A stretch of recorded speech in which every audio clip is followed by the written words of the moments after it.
Hello and welcome back to the Awakening Philosophy podcast channel. My name is Jed and we are reading the Philosophical Midwifery book today. And everybody cheers. Everyone's surprised. Everyone is surprised because we have started doing some dream analysis on the channel. Unbelievable sluts these days. We have a new soundboard and we have some input from people who I admire on YouTube. Content creators who are approaching the logos on their own. Emma from the Majority Report being one of them. And that was her sound drop that came up on its own. I made the soundboard. I don't know very much about coding. It was very frustrating to do, and I'm still working on it, which is why we had a bit of a break between recordings of this podcast to give me some time to figure out the soundboard, and now I can do this. No one seems to be learning or growing or addressing actual problems.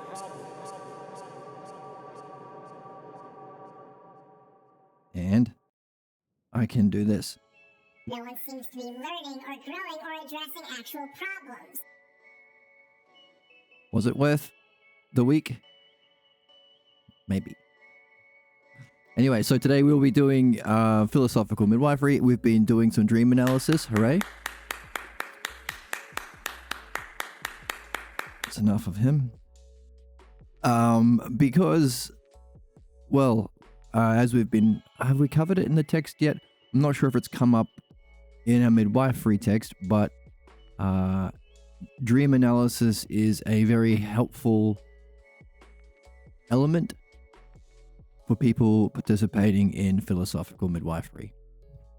Dreams can will direct you to things that you have neglected in your day that might be important bits of information or clues to solving your pathologos, which is what we're here for. Our most important thing we can do as human beings, number one on the list of things, is philosophical midwifery. And your dreams are your guide, your helpers in that activity. So, for example, the book that we are reading at the moment, written by Dr. Pierre Grimes, of course. Freaks. Yes, he dealt with a lot of freaks in his day. He, towards the end of his life, focused on dream analysis first as an introduction to philosophical midwifery, as opposed to, I guess, midwifery vanilla, where you pursue excellence in a meaningful goal in your life and you see what comes up to distract you or block you, and you take that as the clues and the material to reflect on in philosophical midwifery. That's straight up midwifery, I suppose. Dream analysis will guide you towards what aspect of your problem or what individual problem within the whole is more urgent to look at the moment, and will give clues that can help you in under recognizing your pathologos problem and also tracing it back to its origin scene, which is ultimately what we need to do. All right. And also, do I have cheers on my board? This guy claps for a long time. Okay, that's insane. That's too long. So, we have been doing dream analysis. And we've done 2 episodes so far.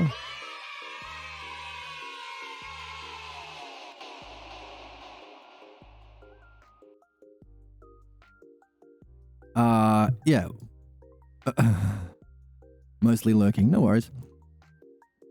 And that's been interesting, and it obviously complements what we're doing here. It's the best guide to your development in midwifery, and it's also the best guide in your reading of philosophy.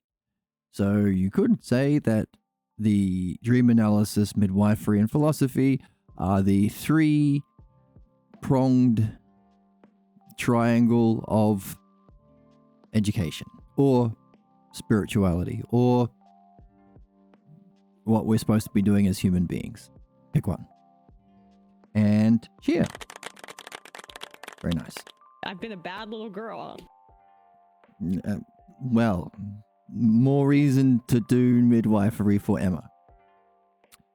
Okay. With that, I have taken a bit of time off to make this amazing soundboard, which does do those silly things.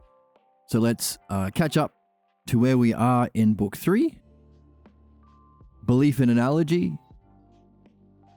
and keep reading.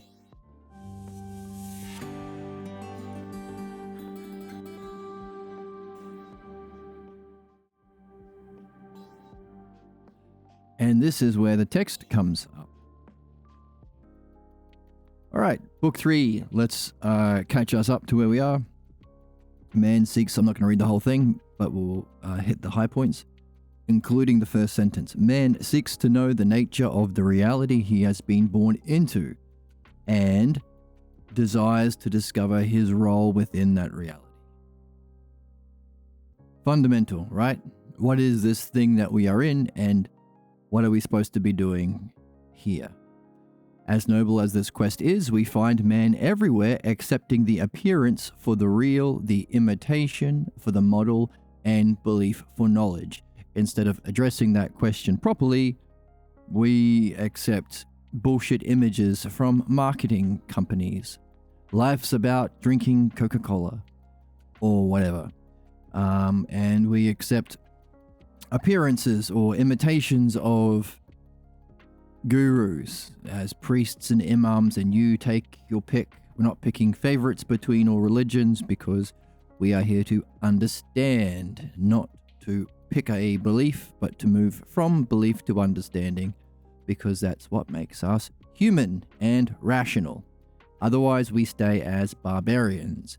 And of course, quick disclaimer, whenever I say that about a particular belief or religious belief or supernatural belief or absurd belief, and it happens to be one that you like, I don't mean that one. I mean everybody else's that you know is nuts because it's not yours and it disagrees with you, but your one is the right belief. Whatever crazy religion you were born into. So just keep that in mind if you get triggered. Nevertheless, one of the problems we have is we accept beliefs themselves, which is, of course, what religion is, to be bound by a saving belief. That's the definition. Now, within the categories of belief, we've already seen it's a kind of belief we call an absurd belief because it can't be proven by evidence, which is why that curious thing happens where Christian babies happen to be born into Christian families, and Muslim babies happen to have Muslim parents. What a strange coincidence is that it works that way. Unless, of course, it's not a coincidence. It's something that can't be learnt with evidence and reason, therefore it has to be something tied to ignorance or a clan loyalty or even pathologos. So, why do we accept appearance for the real instead of figuring out what this reality is? I look around as I'm looking to something in particular, but it's just this. And figuring out our role in it. Why do we accept the American dream or something like that? Or accept beliefs instead of actually knowing? How is it that we have been repeatedly fooled by what from its first appearance we should have rejected as false and base? If we had half a brain, we would realize no, life isn't about murdering children to hoard resources. Politicians. Obviously, life's not about that. Life's not about climbing the corporate ladder, obviously. How could your existence be about that? We should have rejected that immediately. Any belief that is disproven by evidence or can't be shown by evidence should be rejected immediately. That's literally insanity, by definition.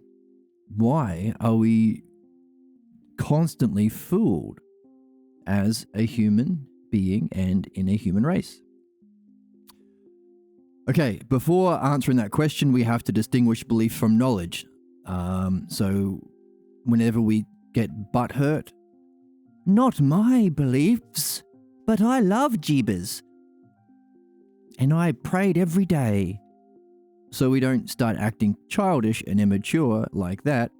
We better understand what is the difference between beliefs and knowledge. Then we went through the different kinds of beliefs. The common, what's common about them is, let's read the common stuff. Okay, it's a judgment about the natural world with insufficient evidence to establish their truth. So beliefs are always of the physical world, and we don't have sufficient evidence to establish it as truth. Whereas knowledge is when we have sufficient evidence to support the truth claim of a belief. However, when we know that there is insufficient evidence for establishing the truth, yet we feel certain that it actually represents the actual state of affairs, we can say that we are possessed or we are possessed by a belief.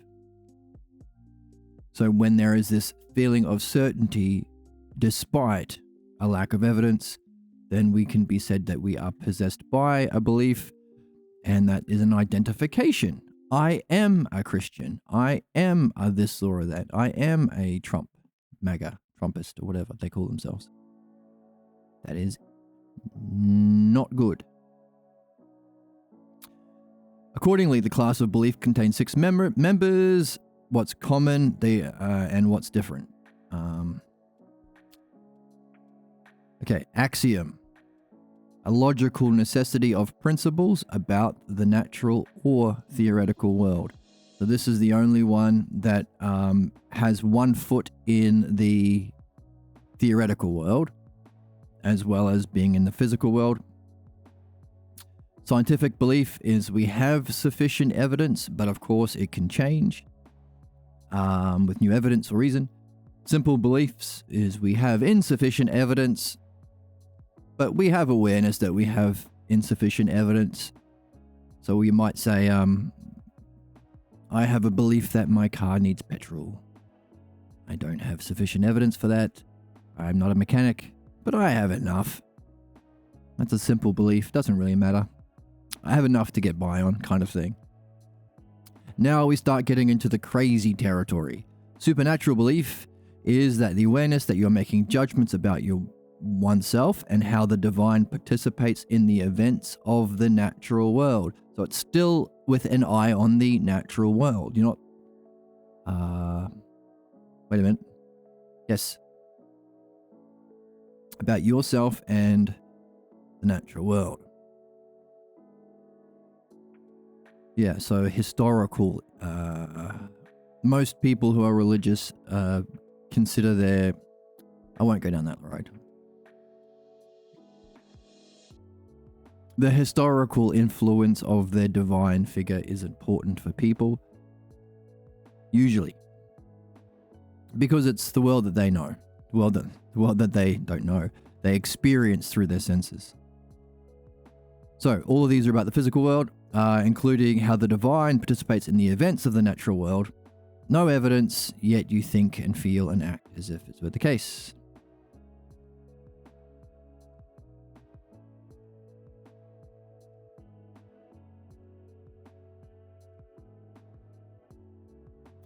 Prejudice. So now we get into the... so we're still in Crazy Town, which is below this line of simple beliefs.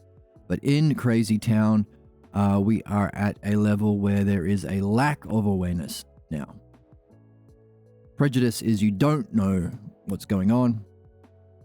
that you are making judgments about, again, the physical world or the natural world, insufficient evidence to establish its generality as a principle, unable to accept that there is sufficient evidence to deny its generality. So we're acting as if they're self-evident truths while unable to accept that you don't have sufficient evidence. So a lot of those comedy shows that go to people in line at a Trump rally will say, do you think X, Y, and Z should be done to the others, to the browns or to the illegals or to the women's? And because they are racist bigots stuck in their ignorance and being kept there by those who try to manipulate human beings because they haven't asked the question of why we're here properly, and so they are just playing out their pathologos ignorance, then they will respond with something like, yes, we should hurt those people. And then the comedian will say, well, hang on a second, I was mistaken. I was describing your dear leader, Donald Trump. And they will say, I don't accept that. I do not accept that evidence, even though I've said it with my own mouth, that we should hurt this person to teach him a lesson. Oh, it turns out to be dear leader. No. You're a woke liberal, or whatever the hell they say.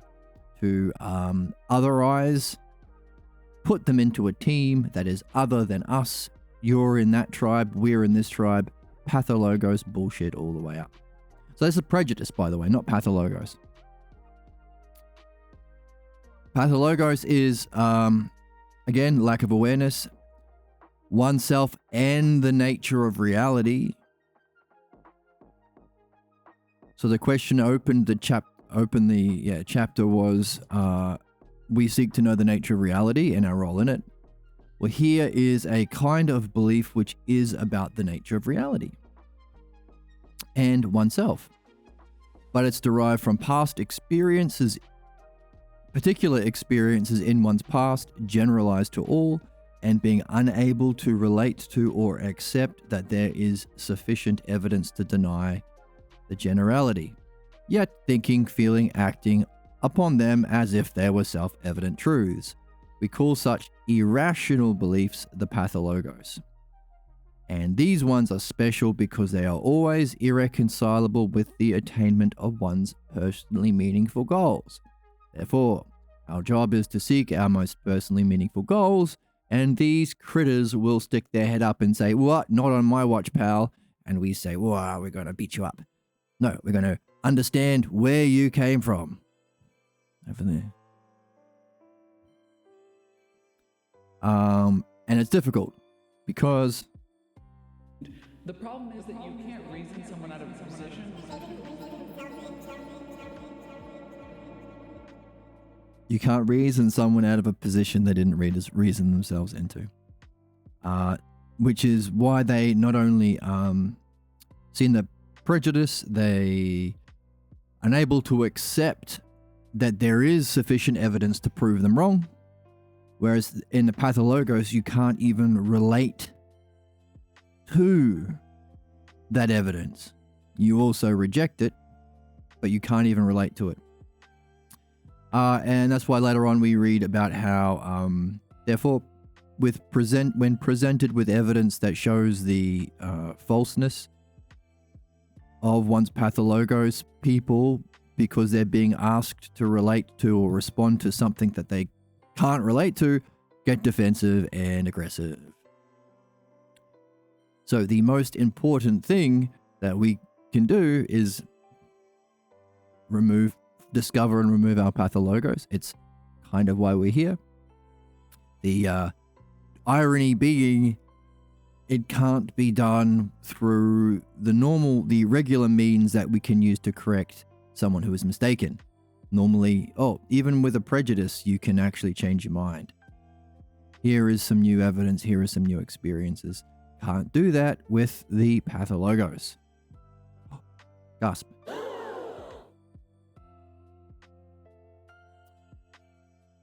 Because you can't even relate to that evidence. And the irony being, if somebody actually cares about you and is trying to help you, that's the person that you will attack. Which puts us as philosophers in a pretty fucked position. Just ask Socrates. In that we are learning the most important thing, most meaningful and the most important thing to share, and yet it triggers the most ire from people, which is strange. But we're understanding why it happens that way. Okay, hierarchical order of axioms, pathologos. Common feature. Okay, let's keep going. Here is a little cheat sheet of the stork. The stork is the mummy phoenix stuffy, and then there's a baby phoenix stuffy. It looks like it's bigger, but it's just closer.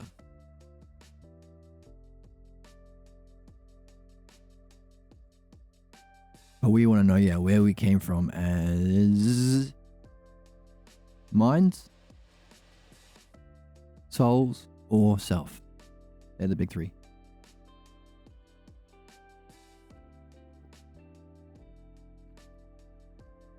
So, from A to F in terms of the kinds of beliefs. Ooh. What? I can't, I have an ooh sound drop. But. So, here we go. Logical necessity. What are we talking about? Yeah. Did I forget something? I paused mid-sentence to try and fix my soundboard. Alright, so, logical necessity of an axiom. The one that we think about is if A is equal to B and C is equal to B, then A is equal to C. Can't prove that, but it's true. And it's even true in math. So it doesn't just apply to the physical world. So that's the idea of hypoxis. Remember how one of the ideas that we explore and utilize in philosophy is the idea that the highest expression in one level of reality is also a transition to the lowest of the next. I'll draw it again.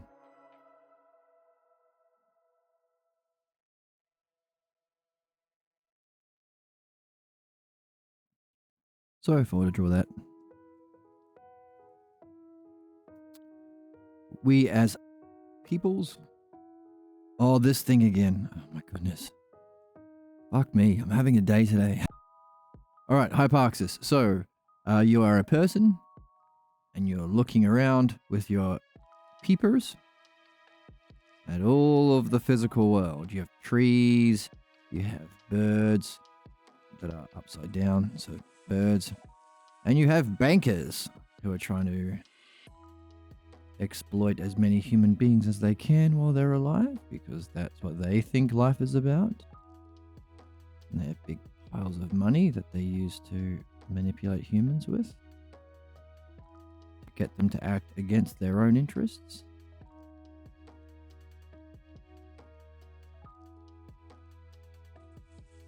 You have bankers and you have some priests as well who claim to be experts about the nature of the divine and how he participates in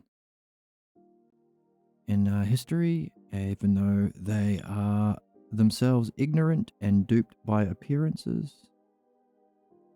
And you know that they are bad because they want you to stay in the realm of belief, which is keeping you as a ignorant savage until you move to understanding and you can actually participate in truth.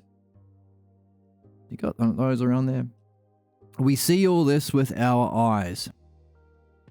These are scheming. Because these guys. And they also have money bags as well, which is a strange curiosity. How come these priests are so rich? Interesting. Or at least the church is.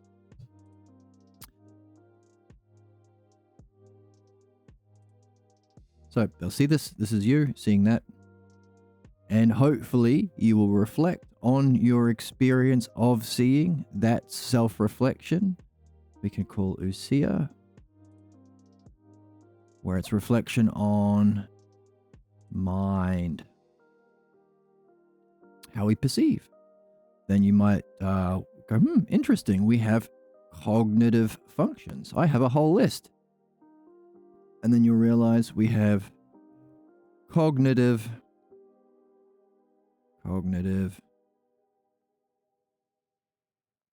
functions. There are different ways in which I can think. And you might go, hang on a second. The worst is prejudice, because I'm not so stupid to notice a racist when I see one. Prejudice. The Nazis and so on. And then you realize, well, gee, if I'm not prejudiced,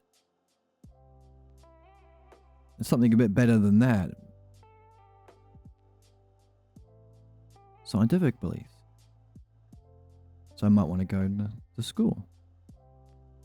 Because I need a scientific belief to know how to fly a plane, or to fix a car, or to program a computer. And then you might realize that there are some stages in between. Supernatural beliefs, simple beliefs, and then the scientific, and the axiom. And then 1, 2, 3, 4, 5. And then hopefully you come across something like this and you can recognize the existence of pathologos. So now you have a hierarchical arrangement of terms that you have gained because of your self-reflection on what's most meaningful. So this is what will happen if you are a creature on Earth. You will start as like little bugs and things. I mean, I guess it's you in one way, but creatures start off as like bugs that maybe have sensation. And then you have animals that have perception as well as their sensation. And then we have the next level of evolution where we can share in ideas.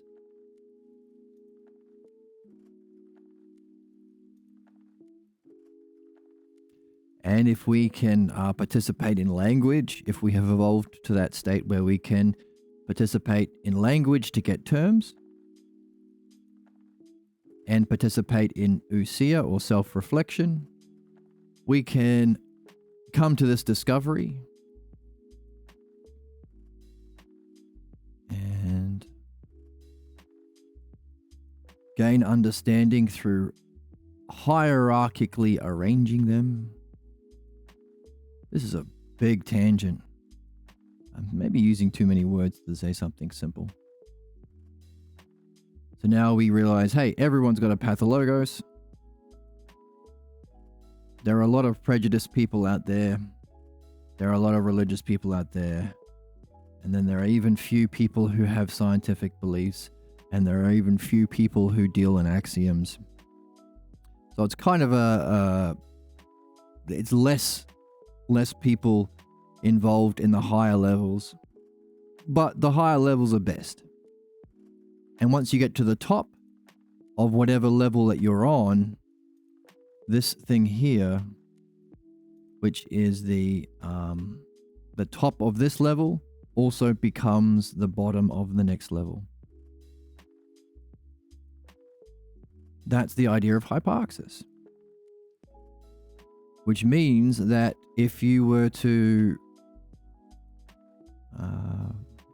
graduate or fulfill your purpose or do what you have evolved to this level of intelligence to do, then you would be doing this, creating this pyramid, populating it with the terms, hierarchically arranging it, and also progressing yourself through that hierarchy because these are the best ones till you get to the top one, which is the best way of functioning in the natural world, of course, but it's also the lowest way of functioning in a metaphysical world or a non-physical world or the world of being.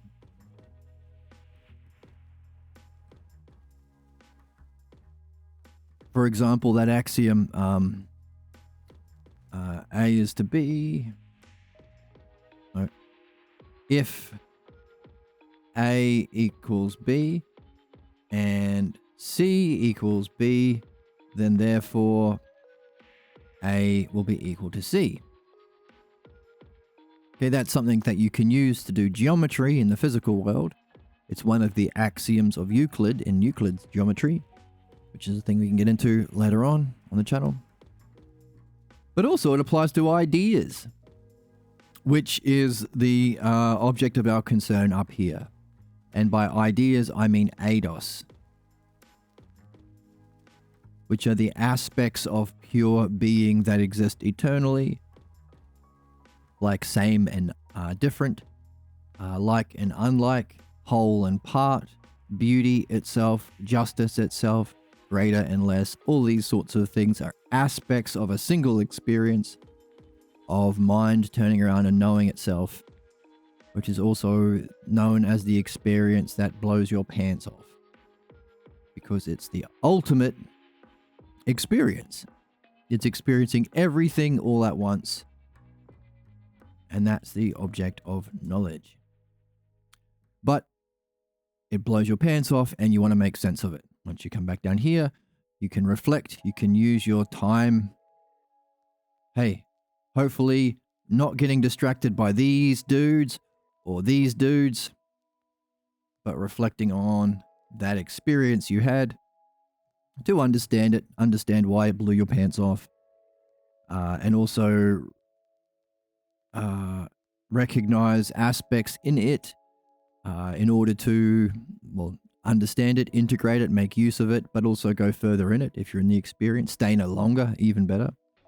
And ultimately, we would say if this is a principle, then so too would it imply the highest aspect of being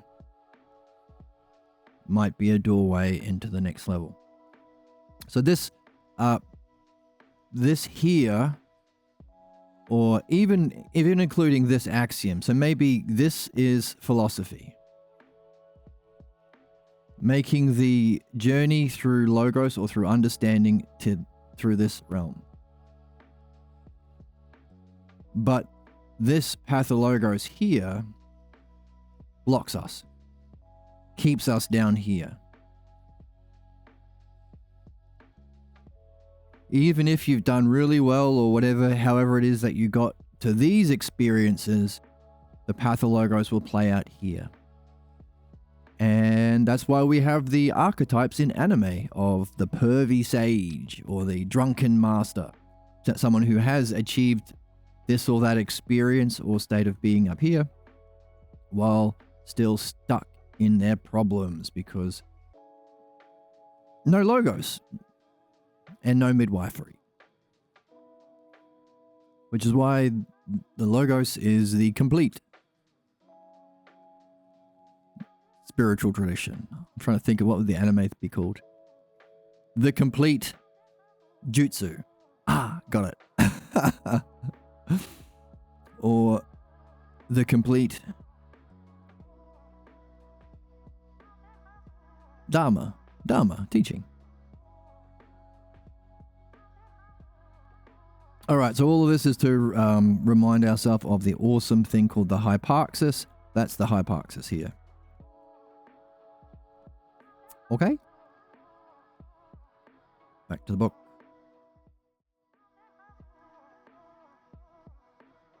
Da-da-da.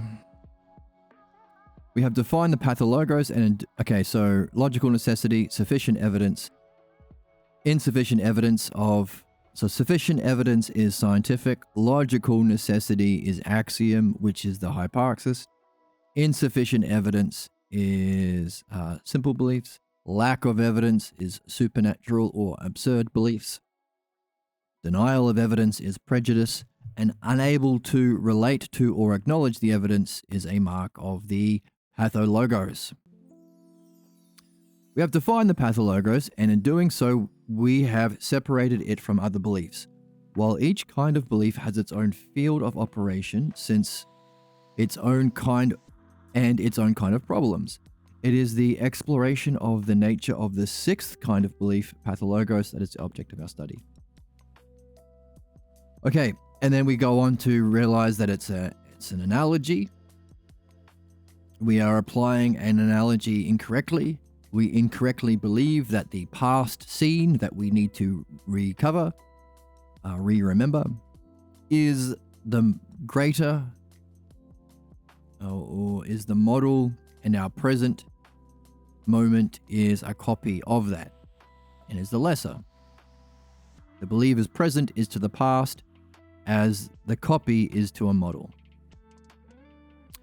We act as if they had a model of their past learning in their hand, so we act unknowingly, as if we have a model for how to do things. Oh, and by the way, one of the significant parts of this is, this is also the model. This is the actual model. The actual model of beauty, the actual model of justice that we can carry in our souls. And that's the point of the Republic. Plato's Republic is to highlight the significance of using this as your model. And specifically your model in the dialectic. Because the dialectic asks questions about being, really, and beauty and justice. And in fact, we have to pull from our study in philosophy to challenge our false models of beauty and justice. So again, we're using this as the model, as the dialectician. So as a dialectician, or as people doing midwifery, we are kind of in a hypoxis too. In that we are participating in philosophical midwifery, which keeps us stuck to the physical world, but in doing so, we are sharing in the logos. So for as long as we can stay here, we can turn around and midwife other people as they go through this journey from pathologos to blah, blah, blah, blah, blah, blah, blah, up to the axiom to philosophy. So we are also engaged in midwifery, but for as long, because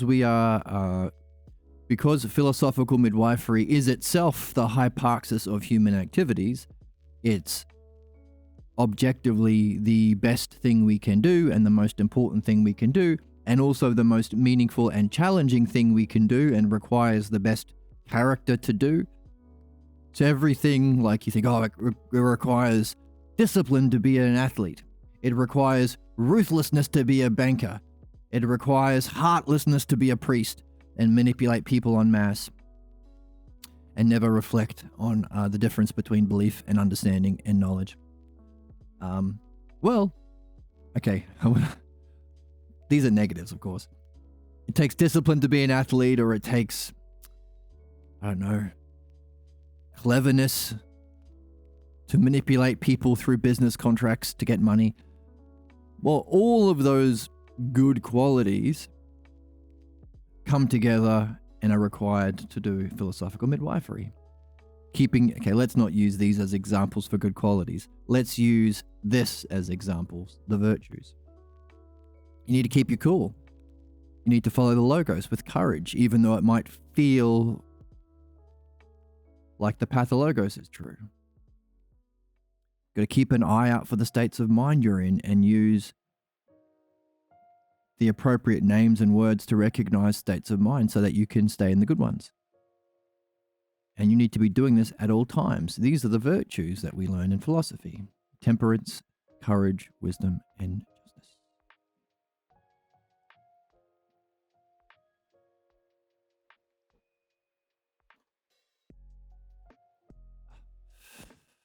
Hopefully I've got a sore back. Hopefully I'll be able to fix that soon.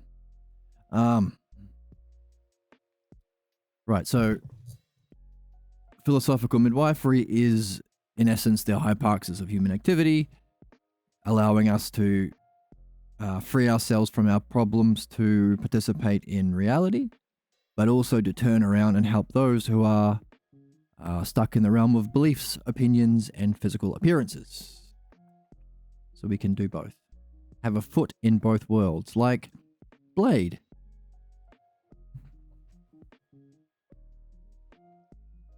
Who's a vampire hunter, who's also a vampire.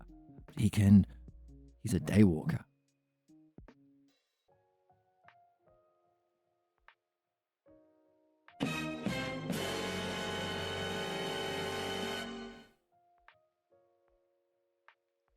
Oh my goodness. Let me just remove that sound file so I don't edit it. There we go. What happened to my automatic thing? Let's start that again. I don't know why it goes off. Oh, I have to maybe turn it on after I crash it. All right. Just talking to myself about my soundboard that I made and how it doesn't work very well yet. Okay, so we unknowingly act out this mean analogy. Okay, it's a valid mean analogy because in the sense that it's the family curse, or we get it from our parents and they got it from their parents. So our grandparents related to our parents in a shit way, and then they relate to us in a shit way, and then that becomes our problem. However, this only indicates, oh, and if you're getting triggered, I don't mean shit all the time. Like, it's specific functioning when it comes to somebody's participation in self. So people say, well, but Hitler was an artist and Hitler was yeah, everyone is nice most times. You got to be to live. But being nice is not the same as being true. And these instances where somebody is trying their best to participate in self, logos, and justice, that's when they show themselves. So Hitler went after the intellectuals, and Trump is murdering his political rivals on the left who are actually thinkers. Sounds familiar, yes. Because the pathologos is in opposition to the logos.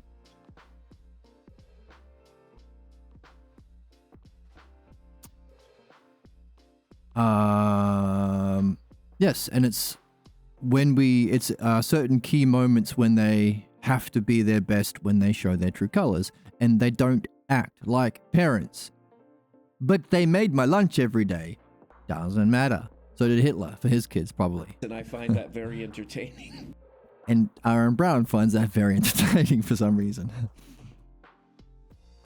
All right, so family curse, our parents do unto us what was done unto them. But this only indicates the transmission, not the way it functions. So in the transmission, it follows a kind of valid analogy, but not in its functioning. In its functioning, it is an imitation. There is no teaching. There is no evolution. There is no... Prisons give food, basic shelter, water, and showers too. Ah, interesting. Some people will get arrested just to get that need, yes. Which is another absurdity. Why have we mistaken, my Australian accent comes out sometimes. Why do we accept ignorance and imitation for true? political or societal organization? Why is it that basic shelter, water, showers, and things are not given to everyone as a basic human right? Because every human being goddamn needs it. We should have rejected the idea that they can be commodified and used to manipulate people in order to extract profit straight away. Why did we accept the absurd, false beliefs for true knowledge? That's the question. The world is designed to have a job and land is owned. That don't really get what you're saying. You could say the political system currently is used to maintain the barbarism, which tries to enslave the population, but rich people don't have jobs. No one wants a job. You know that no one... Nonsense. Yeah. You know that jobs are intrinsically not meaningful because the rich people would have bought them all. Oh, right, yes, you're forced to. Yes, you're forced into, yes, wage slavery and to be beholden to some petty dictator at your job. Right. And all of which is just to fighting over scraps while a few hundred families... I'm too pure. Yeah. Right. Well, a few hundred families enrich themselves at the destruction of their souls and all human life. So it's fucked. But why did we accept it? Yeah. What's why? Unbelievable Exactly. sluts these days. I know, these days. Housing should not be something that's used to exploit people for profit. That's fucked. In a country, there are more empty houses than there are homeless. Exactly. It's absurd. Why do we accept? And if we simply moved to scientific beliefs, we could say, scientifically speaking, yeah, it's the same in Australia. It's terrible. It's terrible. Every day I go out to play music, I have to walk past more and more fellow Australians sleeping in the street, and it's winter. Better. Okay, Emma. I'm going to turn down how often that comes in. Right, so the issue is, if these problems are easily solvable, that even us, and we're not even spending more than a few minutes reflecting on it, could solve the problem, why aren't the problems being solved? Or... No one seems to be learning or growing or addressing actual problems. No one seems to be learning or growing or addressing actual problems. Exactly. So we want to find out why, which is the, because capitalism, you can say the same thing about capitalism. Yeah. Why do we accept capitalism, which, if you just have it defined, what is it? Capitalism? To be ruled by those with capital? That's fucking stupid. You don't go to the doctor and say, who's the richest man in the waiting room? You shall be my surgeon. That never happens. Same thing with flying a plane. Everybody here waiting for the plane? Who is the richest among you? You may be the pilot. No one would fly that plane. So if that's the system, capitalism, ruled by those with capital, why did we not reject that as immediately false? Is the question of this chapter. If we seek to know the nature of the world, or reality, and our role in it, why did we accept appearance for the real, imitation for the model, and belief for knowledge? How is it we have been repeatedly fooled by capitalism, by religion, by other political bollocks, marketing, consumerism, materialism, stoicism, debate instead of dialectic, when we should have immediately, from its first appearance, we should have rejected it as false and base. Base as in bad. He better not. Better not. Too many people survival mode and can't think, too busy in fear. Sure. That's important. So what we do in philosophy is try and create the ideal conditions for reflection. So no punishment.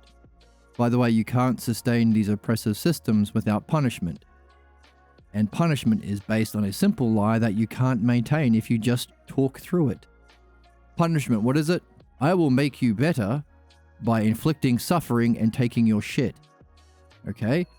Does that make me better? What makes you better? Philosophical midwifery. Okay? Does suffering and having all your stuff stolen by billionaires or by anyone who's inflicting the punishment, anyone who puts themselves in that position, does that help you do midwifery? No. So therefore, its first appearance, we should have rejected the idea of punishment as false and base. Therefore, you can't justify violence. Therefore, you can't have a few hundred people enslaving 8 billion people like we have right now. So our question is, if we just reason that through right now in like 30 seconds, how come we're still doing it as a species, when in its first appearance we should have rejected it as false and base?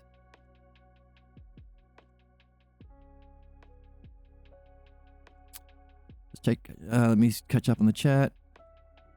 Yes, we need excellence. Yes, punishment, I'm cute. Like, it's cutie pie.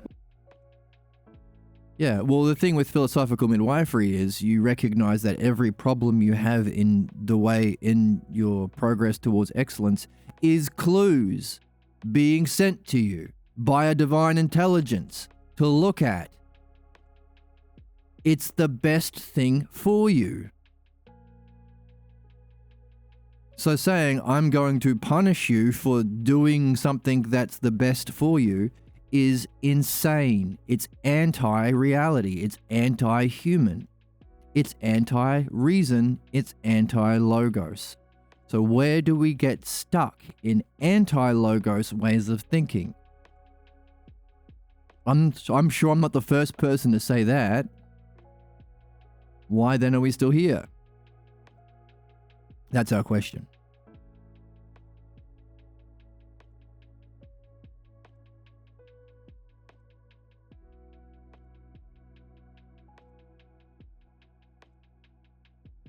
We love questions. We do. We're all about questions up in here. Because it's not emotional regulation. It's a key component of self-regulation. Exactly. Yeah.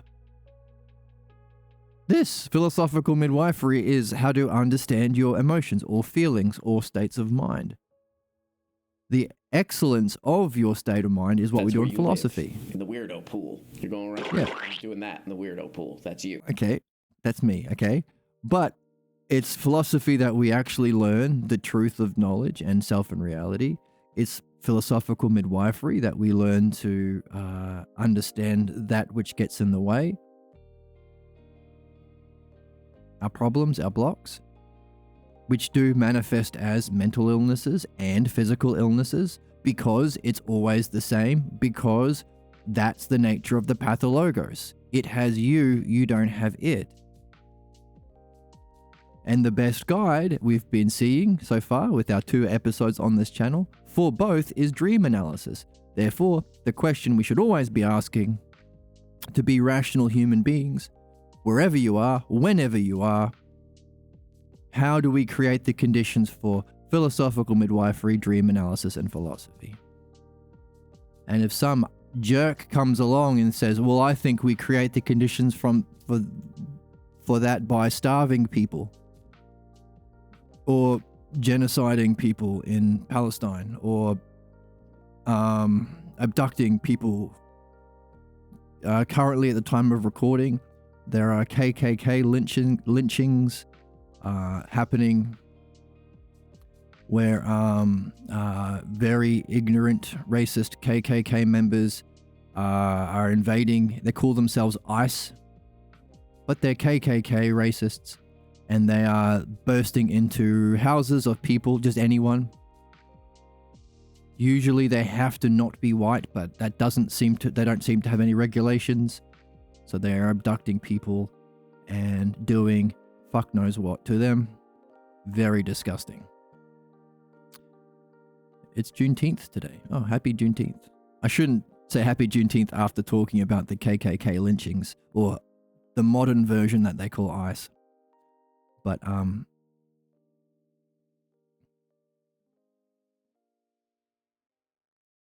yeah, if you're the sort of person who thinks, yes, that will create the conditions for making people better, or what's that? Learning. What are the three aspects You've of been a learning? bad little girl and you're getting a vigorous spanking right now. No, Emma, no spanking. Spankings does not help. That's what we're saying. Yeah, these are the good questions. So why, if it is so obvious that it doesn't help, why do we keep falling for it? Well, it seems to be because something to do with not being able to distinguish the different classes of belief and the different cognitive functions. Because a lot of people say, I know this is the case. I'm willing to murder a whole race of people because I just know it. When really it happens to be a supernatural belief, which is a shit belief. It is a absurd belief, irrational belief, because there are no evidence that can support it. Which is why religions always fight each other, or rather, the people who seek resources to meet their material needs and seek to play out their pathologos on others the way it was done unto them, they use people who are already in the level of supernatural belief. Trump isn't no Christian, everyone knows that, but he knows that these people are easy to manipulate because that's a supernatural Is this belief. chat full of dumb cunts? Exactly, is what you would say if you were at Donald Trump's chat or rally. Okay, some spam. Hooray for that. Delete. Block. Spankings are terrible. Yes, you need to go to the majority report and tell Emma that. Oh, yeah, Juneteenth, you can explain. It's American holiday. Gentle parenting and autonomy for the win. Well, providential parenting, which is this, following the logos, creating the conditions for this. The people who try and justify physical violence have already rejected the logos.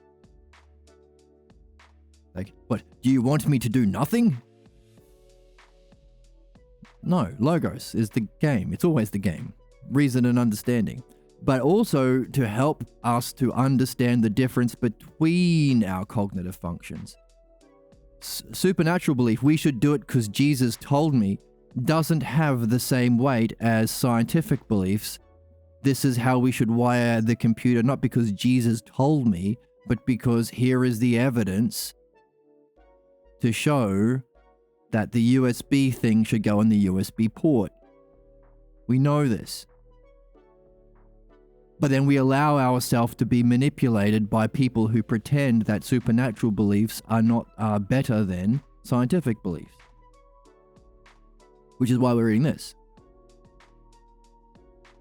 We are being forced to put them in a hierarchical order and see that axioms are best.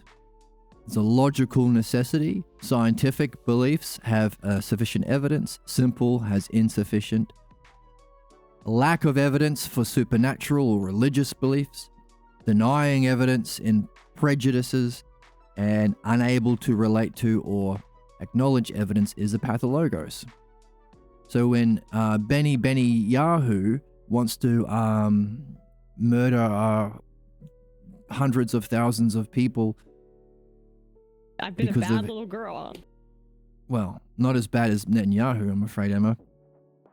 Is there a logical necessity to genocide people? Oh, there isn't? Or rather, it's not a principle? What does he say? Oh, they maybe one day could have nuclear weapons. If that's a principle that you get to genocide people who maybe one day have nuclear weapons, then could you maybe one day have nuclear weapons? Then you should genocide yourself first. What about America?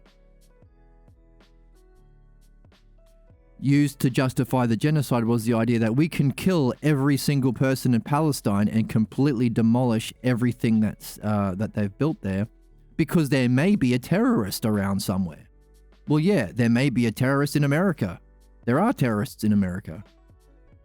Literally, some terrorists just murdered some Democratic politicians this week.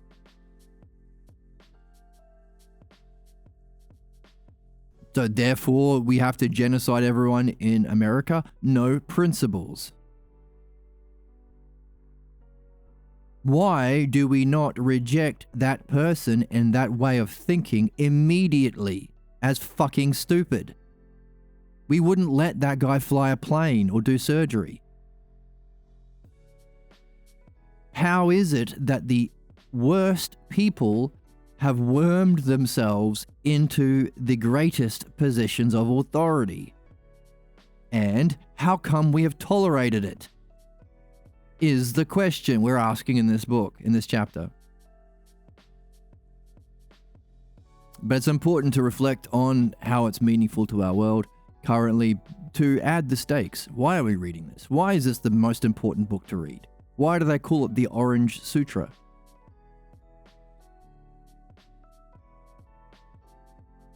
Thoughts, feelings, behavior triangle. Woo, psychology. Sorry, psychmagia. So still learning. We're going to engage in dishonesty? No, we're not, Venoms. We're going to. I apologize for that. My sound drops need to be more organized. I need to spend some more time on it. Yeah, I also did some psych at college too, but it was, and I think, who was it? Albert Ellis, the founder of cognitive emotive behavioral therapy. It's a long thing to say. Met Pierre Grimes, and they had coffee in Greenwich Village, and Pierre said, he said, hey, by the way, what's all this emotive crap? Cognitive emotive behavioral therapy? Hey, philosophical midwifery shows that all human problems can be understood and solved. Where's this emotive thing? And he said, this is a funny response. Well, if I just said that human problems are rational, that means we can rationally solve problems. But the higher-ups at my university and wherever else don't like the idea. Because if problems are rational, what would that mean for war and prison systems?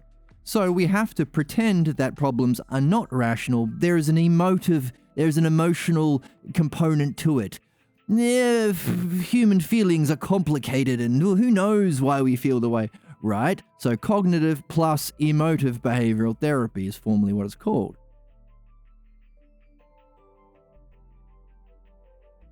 The whole first chapter of this book are encounters with Pierre Grimes meeting these figures like L. Ron Hubbard and even in his like Alan Watts, Joseph Campbell, The Hero's Journey, Albert Ellis, Psychology, challenging them to the exact same thing. Hey, do you want to learn the Logos?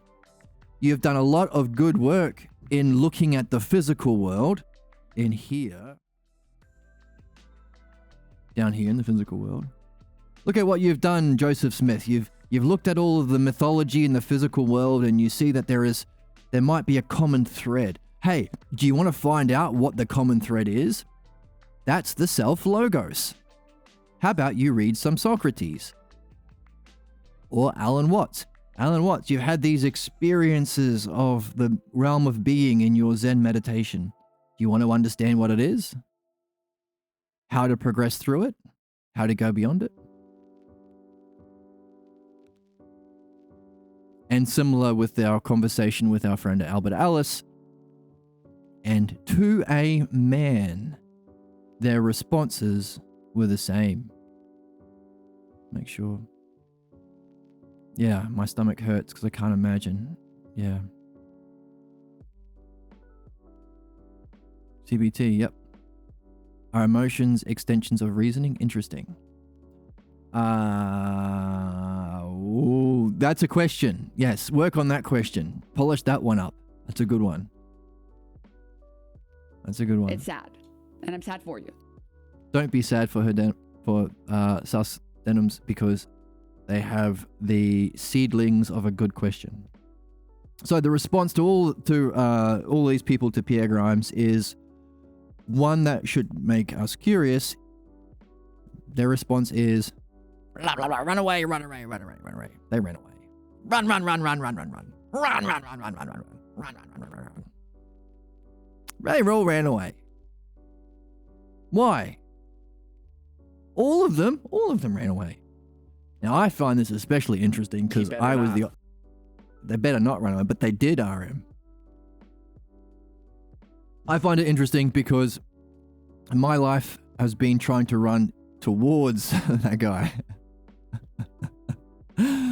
He's the only one making sense. So hearing all these people running away, I get it though. They're all like, he met these people when they were already in positions of power and money and fame. I think Albert Ellis said something about, was it Carl Jung? Either Ellis or Jung said something about not wanting to, no, Ellis, lose his money and his job and his credentials and his fame and da, da, da, da, da. What's that saying? An expert is someone unwilling to learn more about their subject for fear of no longer being an expert. Pierre used to say PhD means piled higher and deeper. But we want to make that a question. Why is it that when challenged to become rational and understand the self-logos, the logos because it's reason, it's words, it's evidence, but it's the self-logos because it applies all the way to here, the self, the one self that we are looking to know ourselves as, is the emanates the logos,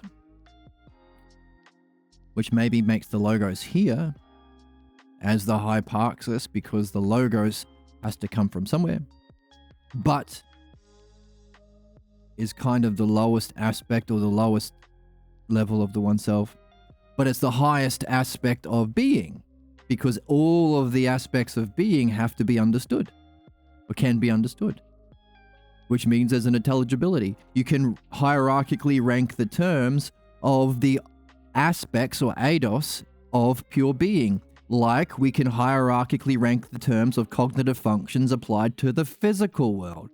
Same thing. Meaning there has to be a principle that is a precondition for the intelligible, understandable, hierarchical ordering of the aspects or parts of something.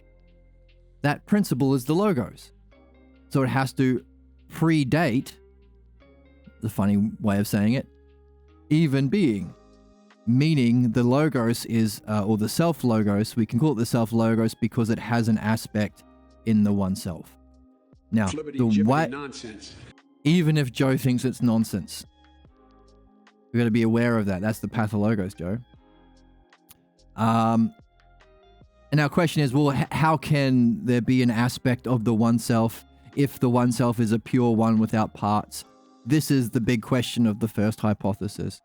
But that's philosophy. You can't even entertain that question if you've got a pathologos keeping you down the bottom of the physical world, keeping you stuck in the worst kinds of behavior.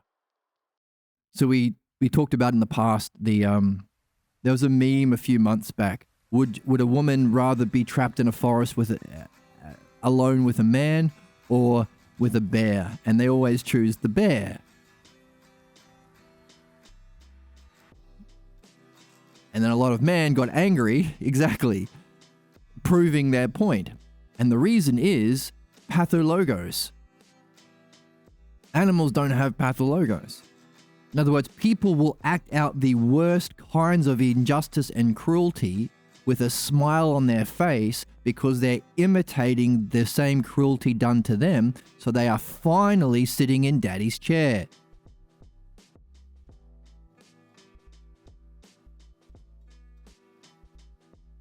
Talk to a Zionist about the genocide. They'll smile at you while lying.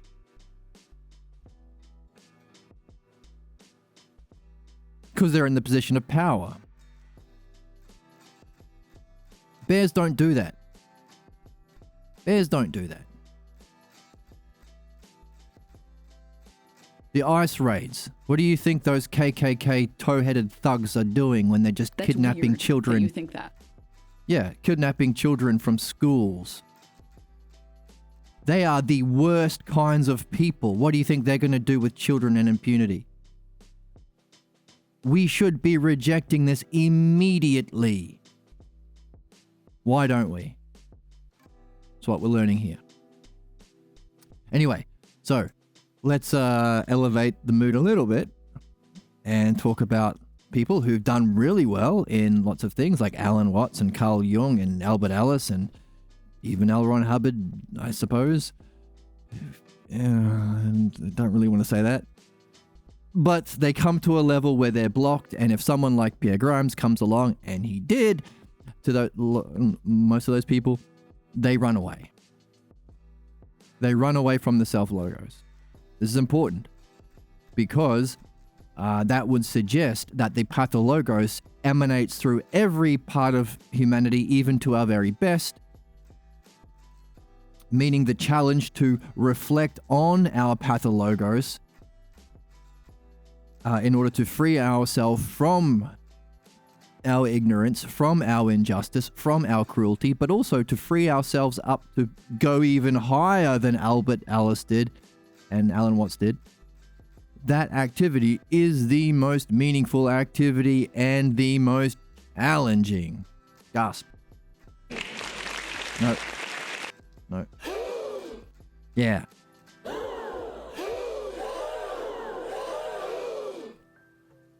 Which is important for us to be aware of. Because we might want to share it with people who we love, and their reaction was going to be either run away or punch you in the nose. Or worse. So we have to be careful with how we share it, knowing that it's the most challenging. This medium, I suppose, is okay because you don't have to watch, no one watches much, very few people watch the stream anyway. No one's forcing them. And there are a billion different content creators out there that they can pick from.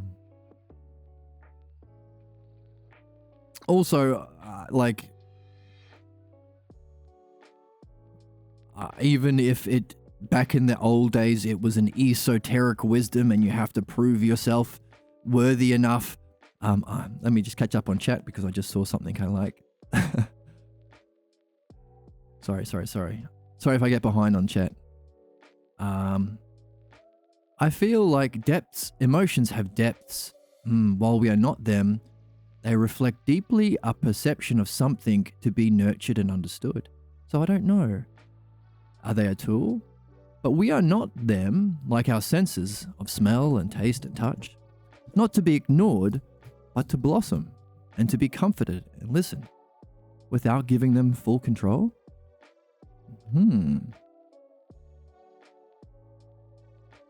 Yeah, these are good questions. Oh, yes, you're polishing up a question really nicely.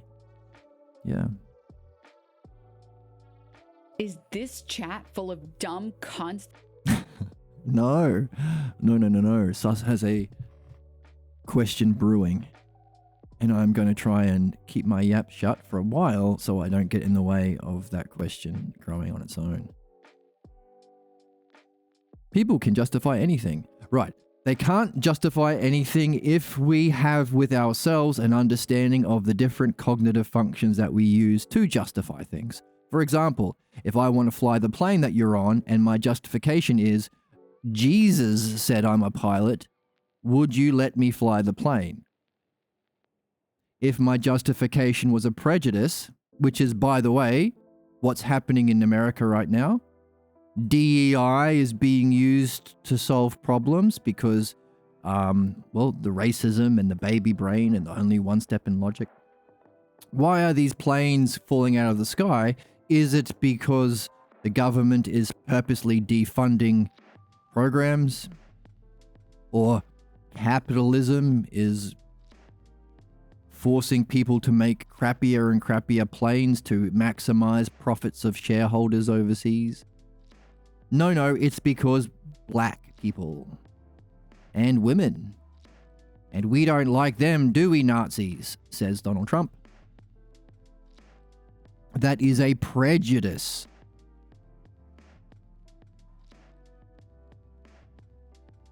But if there is a scientific belief that you have, because there's evidence that I have studied to fly a plane, and I have shown, there is evidence to show that I have tested my understanding and experience, maybe that justification holds more weight than prejudices or supernatural beliefs or even pathologos.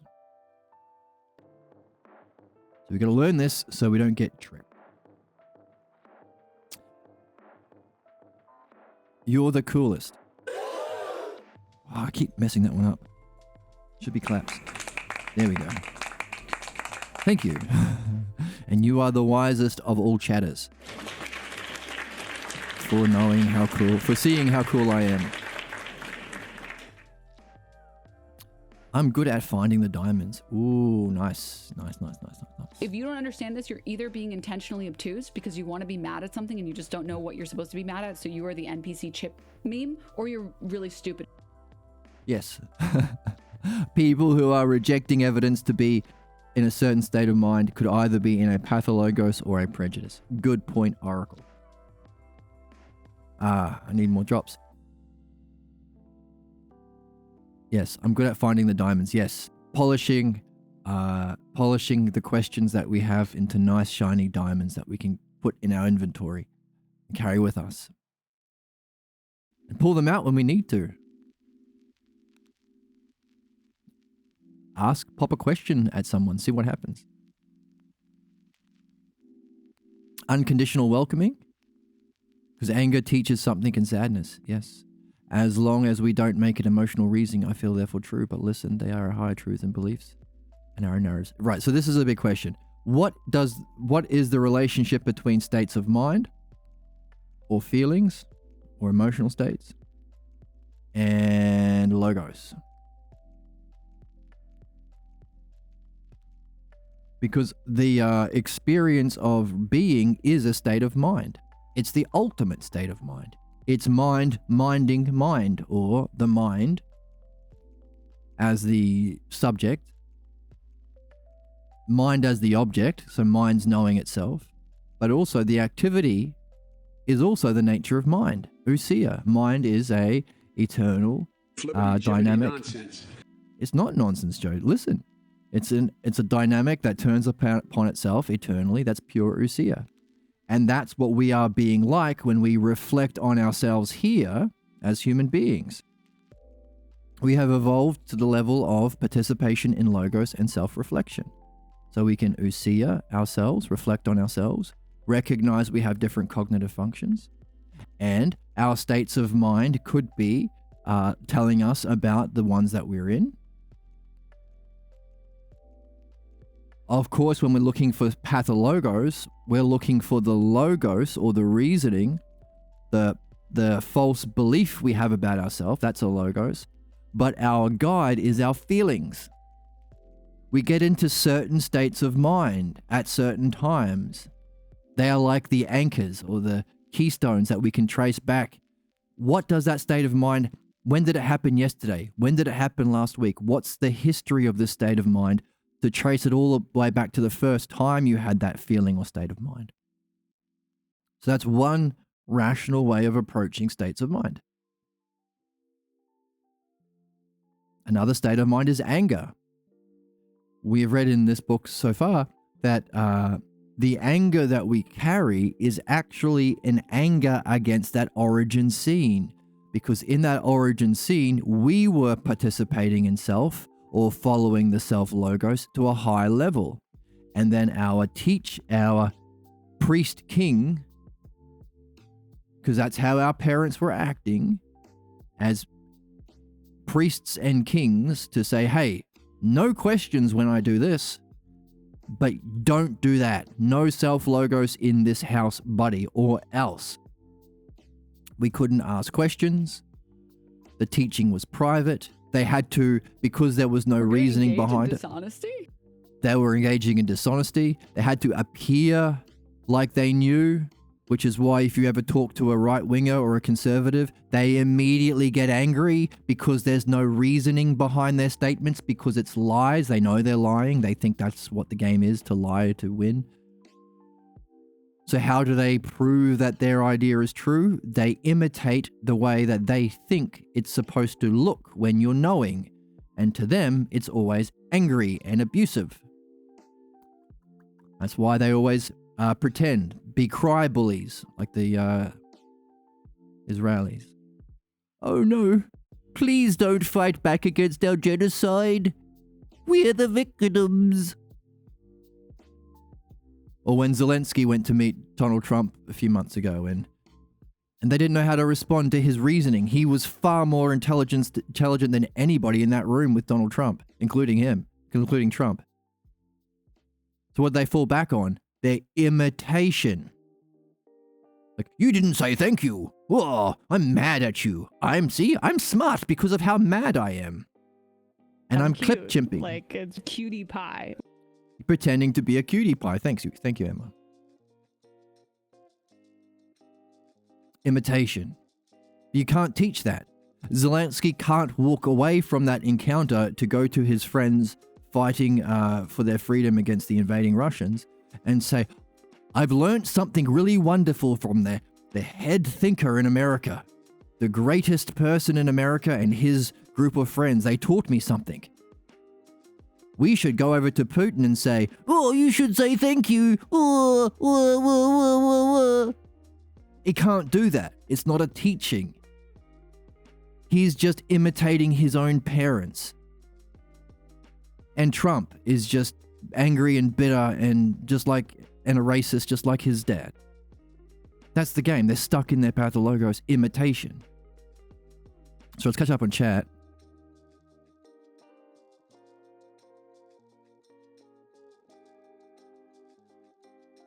Our own narratives. No. I like the questions. They're good questions. Sometimes I get a bit behind, that's all, in reading because I'm off on a spiel. Like our cells are hurt and injured, we feel pain, stomach hurts, and our body ways of saying something. Yes, certain things like that can be indications. They give us clues, exactly. No, nothing to be sorry about. And one of the big clues is anger. Because when we face someone relating to ourselves or a situation that's similar enough to our origin scene, that's when we project our past scene onto them and we get angry at them. Because that anger is something we're carrying because we faced an injustice in our origin scene. So the anger that our soul carries about an insult to the self, that soul can't walk and chew gum at the same time. Well, what you can do is whenever you get angry, reflect on the situation you're in, any words or thoughts that come up, any logos that come up, because these are all clues, because our anger is usually a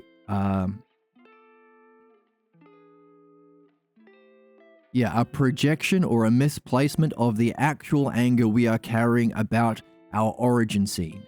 You, me, we're all carrying a false belief about ourselves that's wrong and diminishes the self. That is not acceptable in a just reality. We're angry about that in our souls. So the state of mind of anger is a message or a clue about that.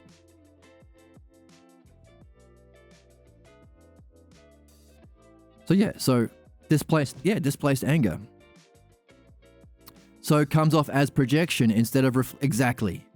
That should be a bumper sticker. Like, what would you say? Reflection, no projection, just reflection. That'll be a bumper sticker. And if you make money off that, give me a commission because I'm part co-writer. Exactly. Anger is just projection instead of reflection. Exactly.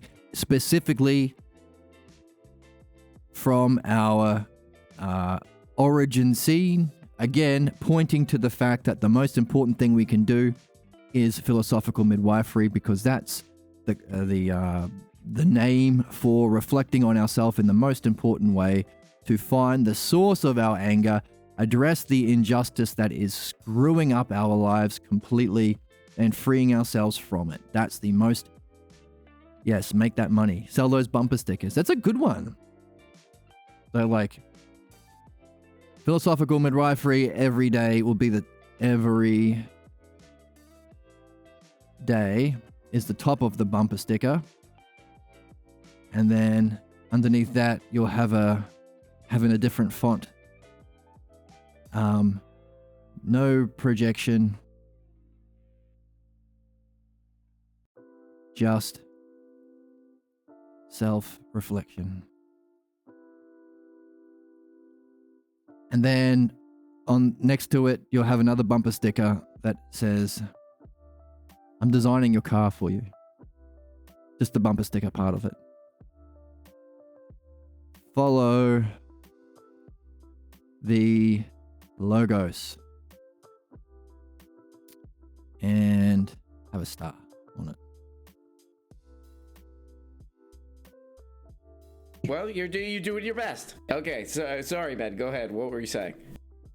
Yeah, that's interesting. In chat, something we hate in others is something we haven't come to terms in our own being. Right, but this is a good thing. This is a good thing. This is a interesting what would you call it? Type of thing that happens. The sayings that we have that kind of appeal to us. Often, don't apologize. Often are very close to the logos. It's like, if only you added the word logos, it would be an axiom. So, people will say, yes, we get triggered and we get angry by something that we haven't dealt with in ourselves when we project that on others and get angry at others. Absolutely. But then they'll go on, the next statement will be, therefore we have to love our shadow self. We have to accept our flaws. No, not that part. Not that part. So add the logos in. So, because the anger is an indication that we're still carrying something we shouldn't be, that's still going to cause our problems. That's nothing other than a reminder for us to do our work, midwifery, and maybe even clues, because that situation that triggered that response is probably going to be similar, have a likeness to our origin scene. So that can be your business. So where do we go from there? Midwifery. You notice you're angry, get out your notebook or your audio recording app, take some notes about how you felt, your thoughts, any words that came up. Did those words sound like someone? And these are clues. Then you go back to you either in your own self-reflection or with somebody else who's in the game, and you say, hey, I was pursuing my highest goals and this came up. Where's my pen? I was climbing the ladder towards my highest goals, and then this block came up. This was the anger. This was the words. This was the states of mind. This was the thoughts. And this is how it played out. This is how I felt at the end. All of these are clues for philosophical midwifery. Freaks. Freaks. This is the material that you use in philosophical midwifery, just like it's the material from Socrates that we use for the dialectic of the self-logos. Oh, and by the way, and the greatest guide to help you in that is, of course, your dreams. And we have started doing dream analysis on the channel too, so your dreams will help. And it will also alert you to anything in that self-reflection. Let's say you've done some self-reflection and you've seen a lot about a state of mind and maybe how it goes back. You haven't got all the way back yet, but you're still making progress. You're slowly freeing yourself from the chains of that anger and being stuck in that only response. That's fate.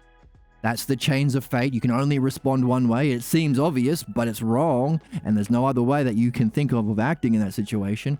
You're slowly freeing yourself from that. But then you go to sleep at the end of the day. And you have a dream. What do you think your dreams will be about? This, the most meaningful and challenging and courage needing and integrity needing activity that all living beings, especially humans, can do? Do you think dreams will focus on that? Or it will focus on, I don't know, what you had for lunch? What do you think?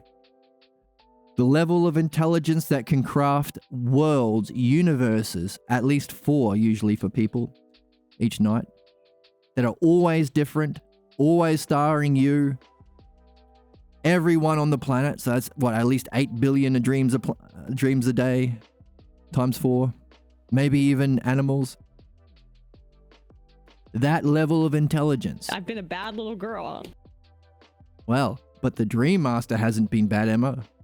Do you think that level of intelligence would use its knowledge and skill to focus on something meaningless, or something most meaningful that will benefit the subject?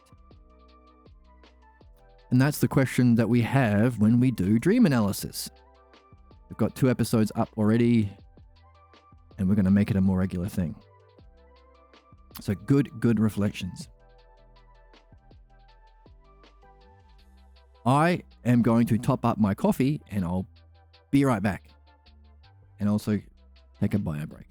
So, recording. Okay, and I'm back with a coffee. I had to take a quick break to top up my coffee.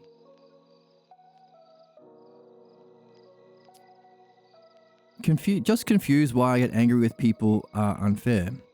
Right, so that's one of the things that we are drawn to. Justice. Justice. We seek justice. Now our question is, what role is anger playing in how we relate to injustice? That's weird that you think that. And we got to make sure that we address injustice with understanding, which requires keeping you cool. But if we want to keep our cool and we can't, or we want to follow the logos and we're blocked, that is the clues that we need to collect to use for the most meaningful activity we can do, midwifery. You got a midwife on something. So yeah, so addressing injustice with excellence is a noble thing. And I find that very entertaining. And a very entertaining thing for R.M. Brown. I just don't understand why people lack compassion. Because they're people. They may not agree. But that doesn't mean to treat them any way they feel like. Absolutely it does. Absolutely. You get to treat your kids however the hell you feel like. That's the problem. That's why we call parents God kings. They are playing the priest of the house. Let me tell you about how the world is. And the reason why that has to be done to their kids is because they have no understanding or knowledge. They're just imitating their own parents. And no one gives a shit about your stupid, false opinions about God, playing God king, or about what it means to be a ruler or a parent. There's the king part. No one cares. Because everybody knows everyone's opinions are wrong. There are some people who try to fake it louder, like Dr. Phil. He tries to fake it louder. Or Fox News, they try to lie louder. But other than that, what's left?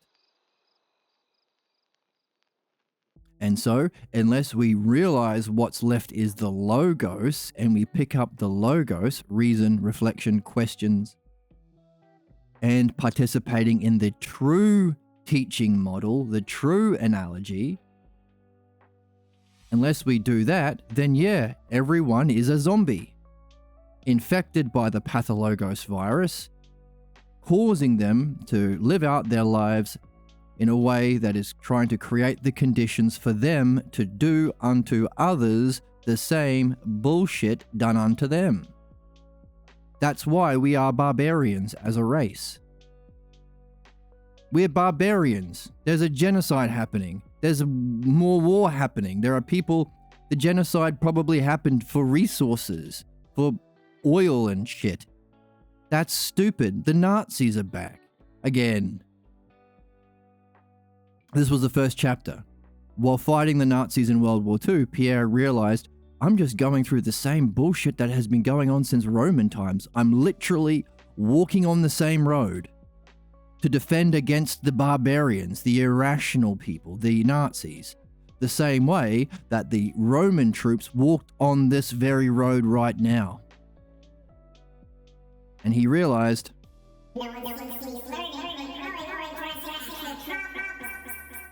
or said another way, No one seems to be learning or growing or addressing actual problems. that's the game. So we want to evolve from barbarians into human beings. Homo sapiens, man the thinker. Or Homo ludens, man the player, with philosophical midwifery and the logos, the noblest game. Apologies, you don't have to apologize. If you want to say something in between your thoughts to space out the longer texts, instead of sorry, you can think of something funny. Disgusting. I'm so disgusted. See, like that? That's what I do to space out things. Have Denims or Emma from Majority Report or RM Brown say something funny. Still working on that though. Doesn't really work yet. But I also thought of your bumper sticker business. Get modern day catchphrases or cliches like anger is an alert to a problem you haven't addressed. Let's take that one. And add logos to it. So anger is an alert to a pathologos issue you haven't addressed. Or what's another catchphrase that you might see on a bumper sticker? I don't know. Just stack like follow the logos at the end of it. And you've got your business. It'll be catchy and appealing and true. Because that's what we're doing. How do we go from barbarians to rational? How do we go from Nazis to human beings? Add the logos. How do we go from spiritual traditions to the one spiritual tradition that can understand all of them and recognize all of them within a hierarchy? Not to diminish anything or excuse violence. No, but to help people climb the ladder. Add logos. So that can be your business. And give me some money because it was my idea as well. I don't like Dr. Phil. Good start to a thought. Well, I know this thought is going to be a good one. Good start. He's just exploitative and cruel at times. Yeah, he is exploitative and cruel. He's I'm put cute, himself like in a cutie pie. He's not cute he's not a cutie pie. He puts himself, like all human beings try to do, who are a slave to their pathologos, puts himself in a position where he can abuse people while Don't be cosplaying as a disgusting Noah. He's cosplaying. He is trying on folksy mannerisms while abusing the most vulnerable that can't leave because he's paying them to stay. So a child can't leave because they're dependent, so he's made these poorest and most vulnerable of people dependent on staying there because he's paying for their wages or paying for their ticket or whatever he's paying for. So he can abuse them to be like his dad abused him. Or probably maybe mum, I would say for him. I think he has some issues against women as well.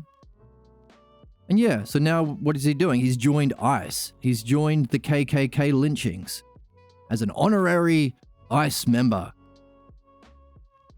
Gross. He's disgusting. But we all should have seen it from his first episode. Why didn't we? Is the question of the book. Yeah, you got it. Throws money. It makes me sad and heartbroken.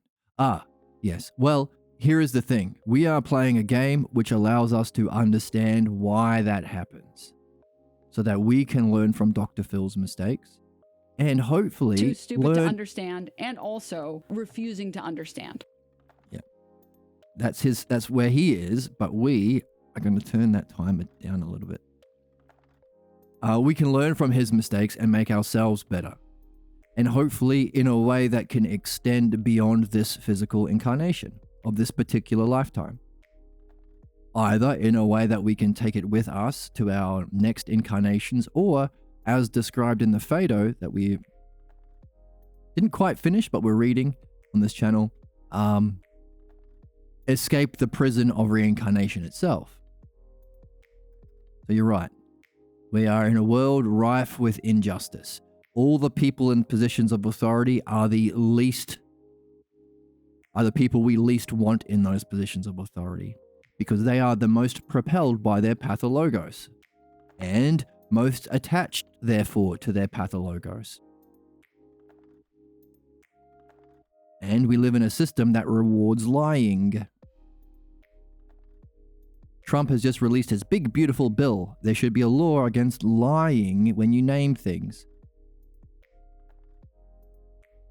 Lying is OP. However, we have to ask the question, why? Why are we born into the world, into a species, into a part of time and history where everyone necessarily gets a pathologos, and we are playing out the implications of what follows if we don't address pathologos? If we don't insist on truth, someone will come along and pretend to be telling the truth. And if we don't find out why we fall for certain appearances, we will fall for those appearances, and we will play out the consequences like a drama or a dream. But the good news is we can reflect on it ourselves to learn and be better. And we get a dream several times each night, so we live out many lifetimes that we can reflect on and use our waking life to reflect on our dreams. That would be a far more rational and meaningful activity than, talking about Trump.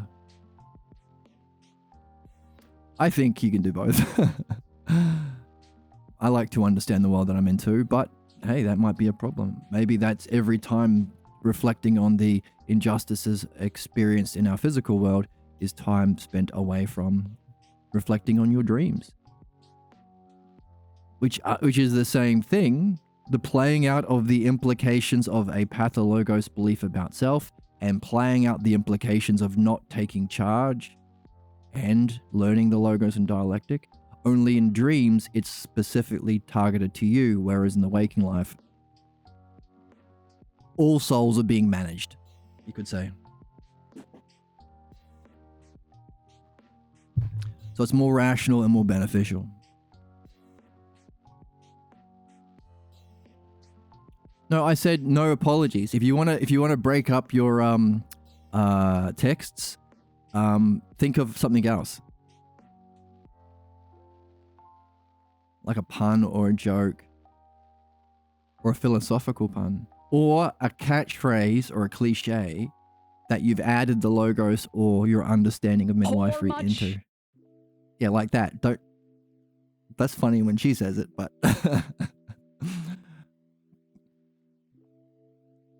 Automatically sorry. No, sorry. No, sorry. Even when I get sorries in real life, I dismiss them immediately. Like, well, okay, you're sorry about that thing you done. What did you do? What did you see bad in what you did, number one? And what have you done since to change your behavior? And number three, what will I expect that behavior to be in the future? So past, present, future. If they can't give an answer to any of those, then what good is your sorry? You're just going to do the same shit again. If what you reflected on as wrong was actually not wrong after all, I don't want you to change. Or if you've got the wrong cause, I'm sorry for saying that. I won't say anything in the future. No, that's not the problem. Next, if you haven't done anything to reflect and become better, then what good was making the mistake in the first place? And 3, what do you intend to do in the future is the conclusion. Having reflected on the experience, what can you take away? What learning can you take away and test an experience? And that is ultimately the nature of midwifery as well. We seek our most meaningful goals. We look for... What the heck are we talking about here? I'm telling you, Joe, we seek our most meaningful goals. We miss the mark. We reflect on how we missed the mark in philosophical midwifery proper, in that reflection and dialectic. And then the insight we gain from that talk, we go out and apply again. Past, present, future.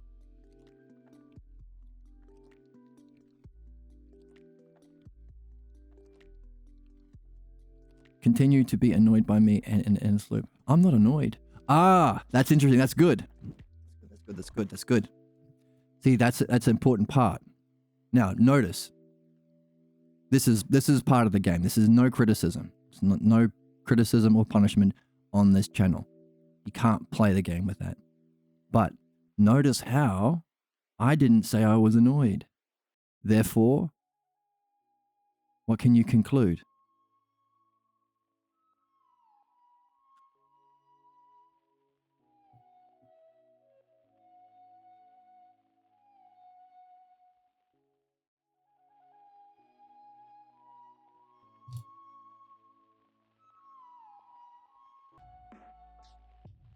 Well, if I didn't use the word, but you assumed I felt that way, would you say that's a fair assessment? Or what have we been talking about? Projection. Is it something you're projecting onto me, onto the situation?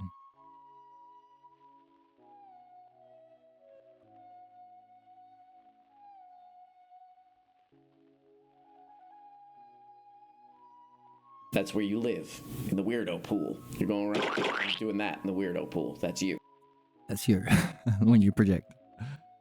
Now, if it's a projection, because I didn't say I was annoyed, what does that mean? What do you do with that?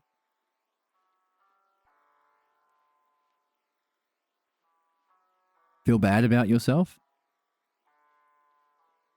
You assume people are. Ah, right. Exactly. If you talk a lot, you assume people are. This is good. What we're doing is we're putting more words onto the projection, onto your state of mind, onto the thoughts that accompany your state of mind. So it's a kind of projection. Is it true or not, by the way?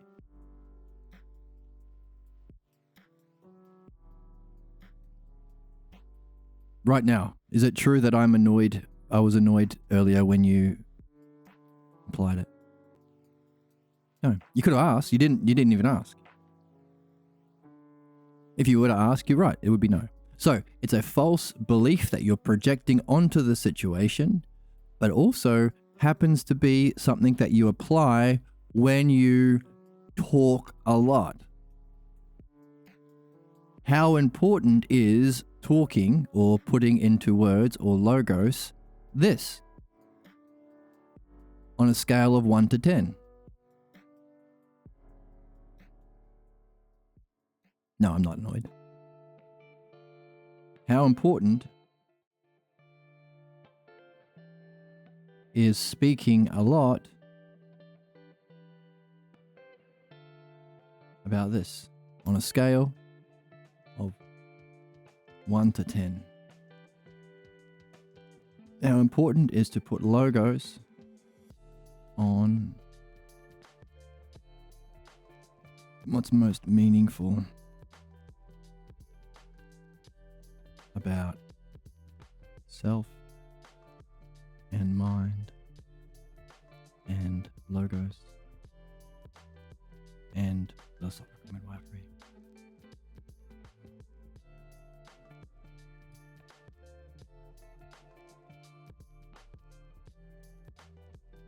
What would you give it? Very important. It's 10, right? We are calling it the hyparxis, in that it's the highest activity a human being can do. It's the activity that's required to solve problems, to free us from our ignorance, both individually and collectively, but also it's the introduction to a higher realm of participation because it's the hyparxis. It's the best of the bottom level and it's the worst of the top level, but still being the worst of the top level is, yeah, exactly 10. It's the best thing. Still better than anything down here.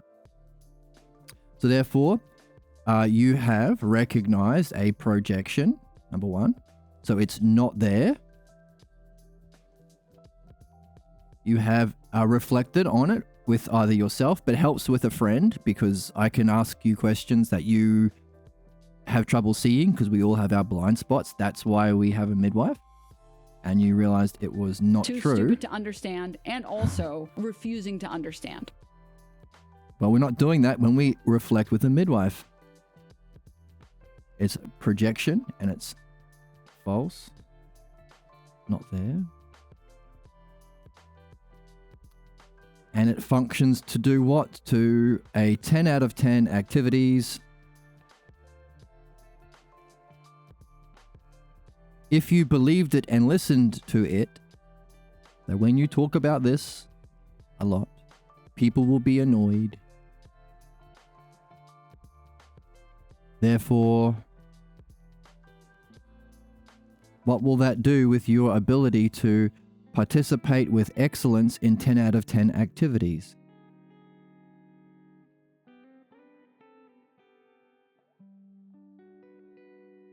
Participation, if you believe it, with excellence equals none at all. Very good answer. But this is probably the find stupidest that brain. Wait. That was that one. Equals none.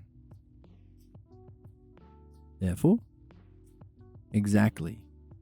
Therefore, it's functioning as a block to the logos.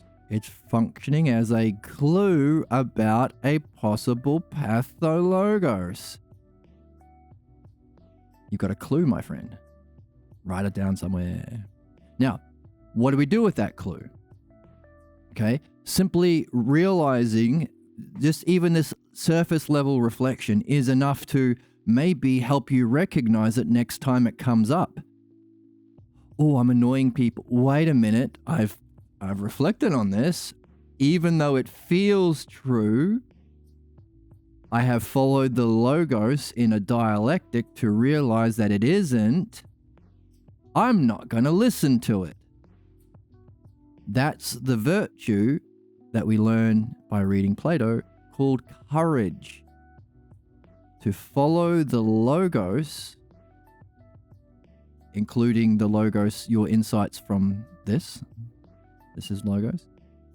Even though it doesn't feel true. In pleasures, pains, fears, and desires. Right, so now we're pushing the implications of what could be behind it. Takes up someone's time and energy, and I don't think I am worth time and energy. So that's a statement about what? What's the subject of that statement?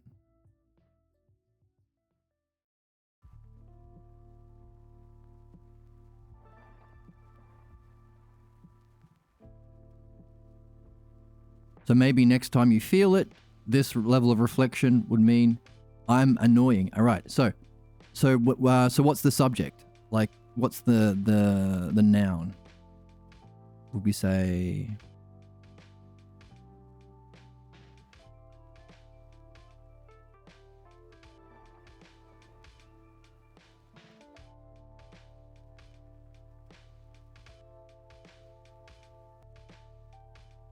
So, what's the subject that is annoying? So, is it your cat that's annoying? What are you making it's annoying? Right, but what is annoying? Is it your cat? Is it the next door neighbors when the next door neighbors talk?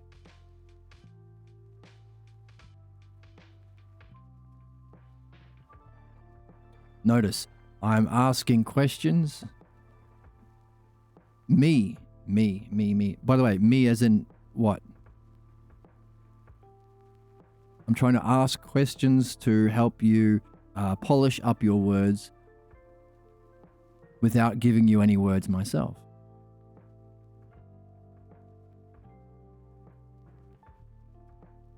Well, you're doing your best. Okay, so sorry, Ben. Go ahead. What were you saying? I'm saying I'm doing my best. So what's the subject? What are you making a assessment about? Not your cat, not your neighbor. It's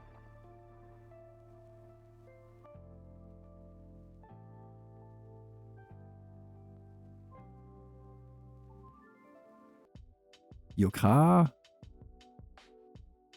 Me as in your insecurities. Who's insecure? What's insecurities? What is having the insecurities, are you suggesting? What's the noun?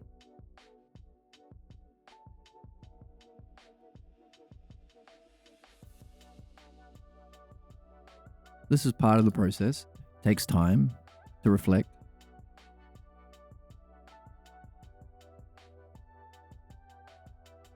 I try and ask questions so we can... Well, you can't call a friend for 50 points. You're saying something is annoying, and you were close by saying the word me, but me doesn't have enough content. I don't know what you're pointing to when you say me. My path. Again, you're using the word my. What does my mean for you?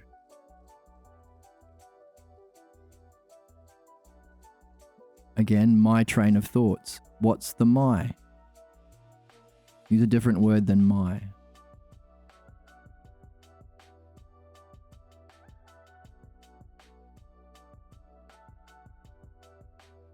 You're making an assessment about... Well, who has this insecurities? Your cat? Your neighbor?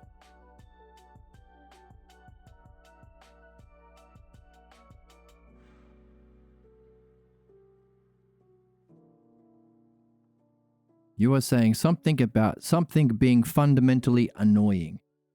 Fundamentally annoying and not worth time and energy. What is fundamentally annoying? No, you're not saying your thought structure. You don't believe that.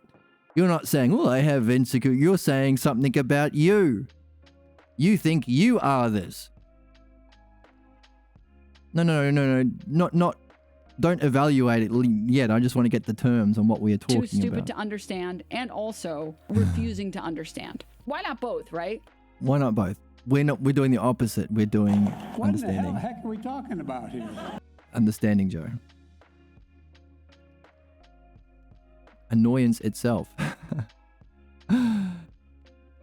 You're making a judgment about something being annoying and not worth time and energy. What?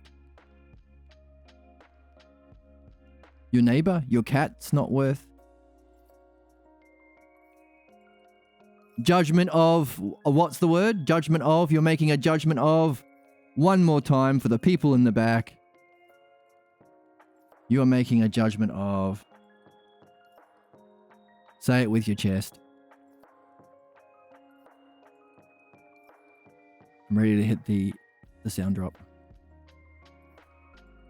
You are making a fundamental judgment about the nature of...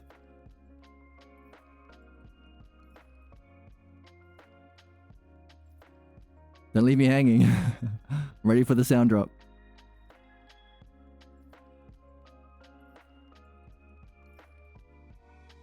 Okay. This is not fair. Yeah, well, you said it again. I just want you to say it one more time. Judgment of...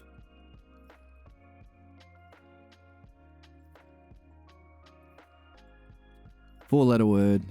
You've just said it. and then the sound drops are waiting. Yeah. Well, yeah, yeah, okay. I'll take it. I'll take it. I'll take it. I was hoping you were just going to say the word itself. Self. That's right. You are making a fundamental assessment about the self. By the way, do you know the self? Yes or no?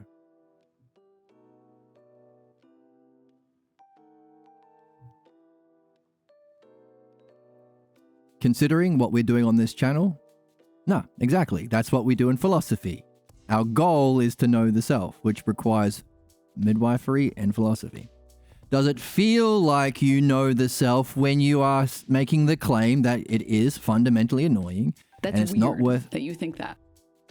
It might be weird, but does it feel true? Does it feel true when you say that the self is fundamentally annoying and not worth time and energy?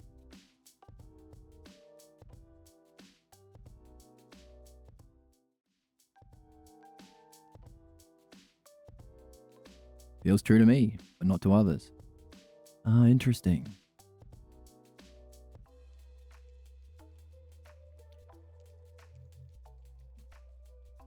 By the way, just in our reflection, was there sufficient evidence to deny the generality of the statement that the self is fundamentally annoying and not worth time and energy? Was there enough evidence to deny that? In our reflection afterwards,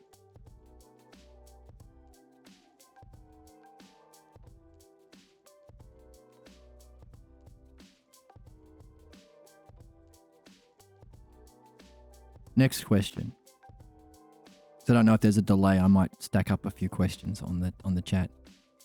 At the time, was there sufficient evidence to deny the generality that if you talk a lot about meaningful things in the way that we're doing, I would be annoyed because your self is fundamentally not worth time and reflection?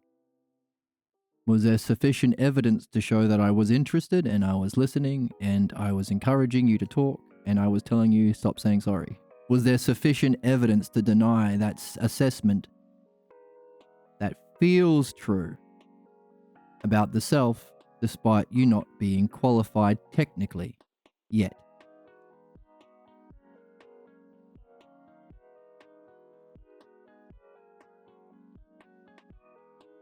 Next question. All I'm doing is going through our understanding of the pathologos from this one paragraph and just phrasing it as questions.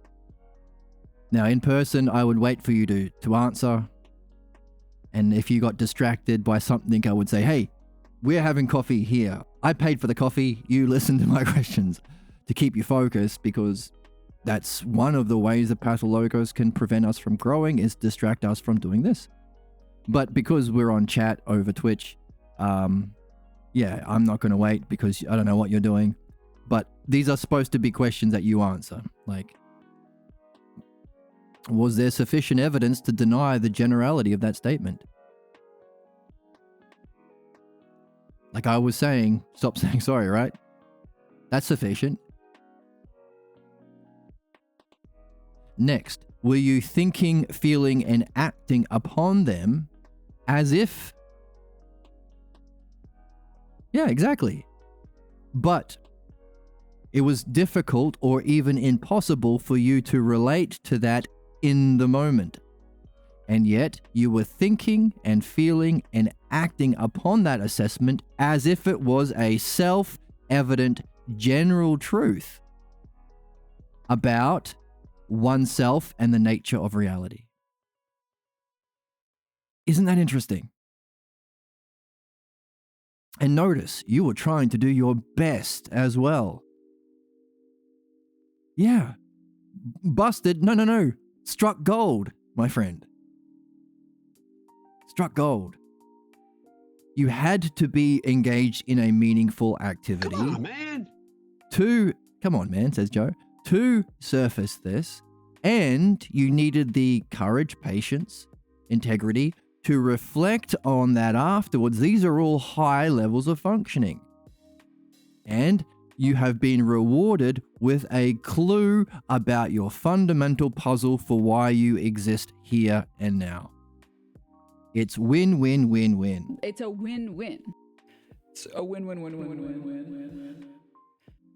It's a win-win-win-win-win-win-win.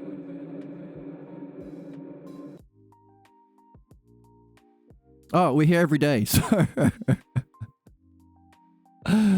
we stream a lot. There's lots of, and you are fortunate to be the only chatter around at the moment, so you shouldn't have to worry about that. But yeah, so you've got some information. So what do we do with that? Well, first of all, this surface level of reflection might allow you to have some perspective next time it comes up. Next time it comes up, you can go, hang on a second. I'm not going to just believe and think, feel, and act as if it was a self-evident truth. I'm going to ask some questions right now.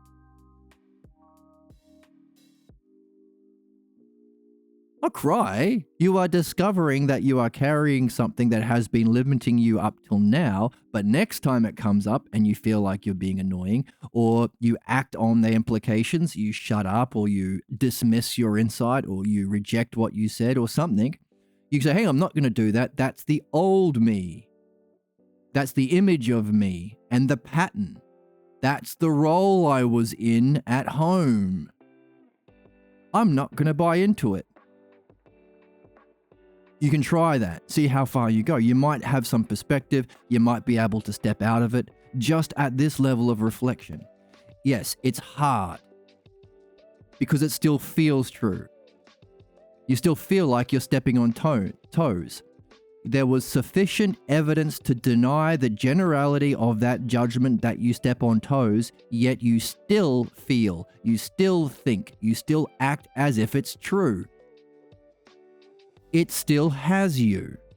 So even this level of reflection with a smart, as you said, and cool and patient guy, it's not going to work. Or, as the Oracle says, The problem is that you can't reason someone out of a position that they reason themselves into. Can't reason yourself out of a position that you didn't reason yourself into. The lack of awareness that your judgments about your blah, blah, blah, blah is the pathologos. So you have been made a little better today. You should be very happy. But also, it should alert you to the significance of what we're reading.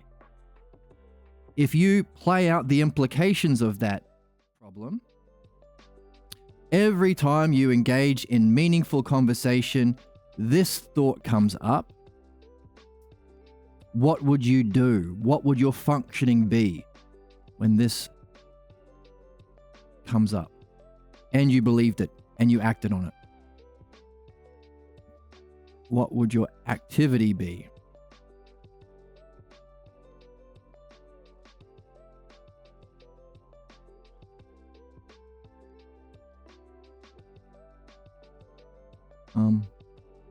Back, and then this way, and then forward and this way. There you go.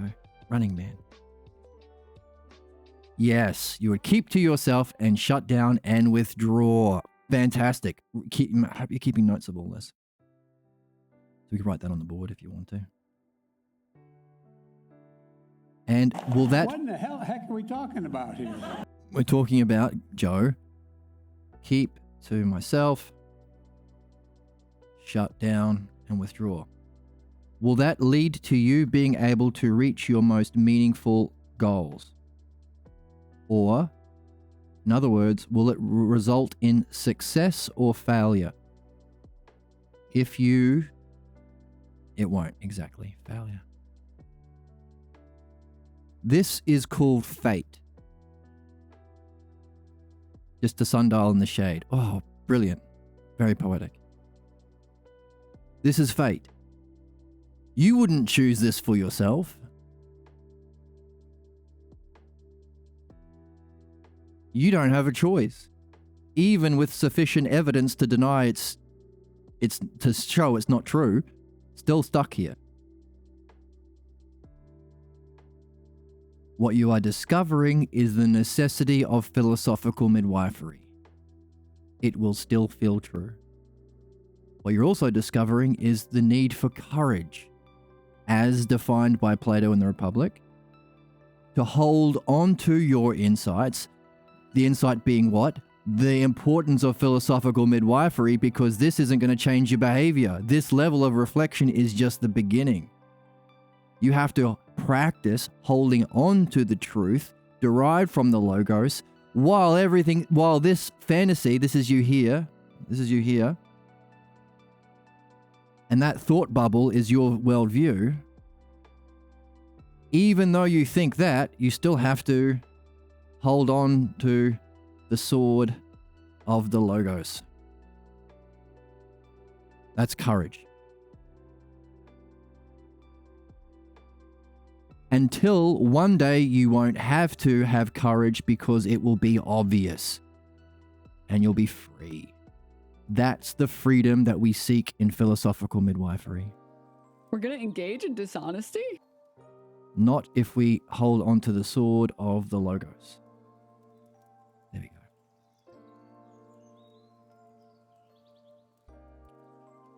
Yeah, it's hard. And by the way, this is a 10 out of 10 meaningful activity. Meaning, as you go through your life holding on to this and challenging this, so put yourself in a situation with people that you most consider most intelligent and caring and good, and talk about what's most meaningful, and try your best to structure your thoughts along the dialectic, but that's not necessary. Just reflect as honestly as you can.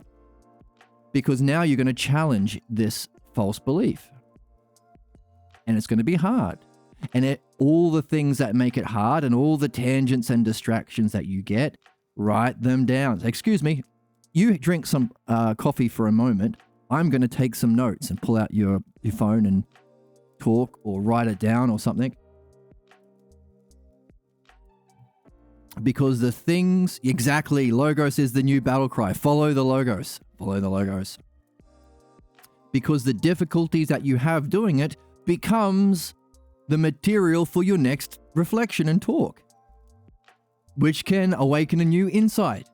And eventually, the insights build on each other. You'll find the root cause of this whole game. You'll see that there are a series of problems that play a role in your life and have played a role in your life that go all the way back to a situation when you were young and you accepted this false belief based on a certain appearance and image, thinking it was a true teaching, a true Dharma successorship. And it wasn't a true Dharma or teaching passing on, because a true teaching model is A is to B as B is to C. Like, for instance, this. I learned this philosophical midwifery from Pierre Grimes, and I am passing it on to you. And as you go through it, you can also become the mean term.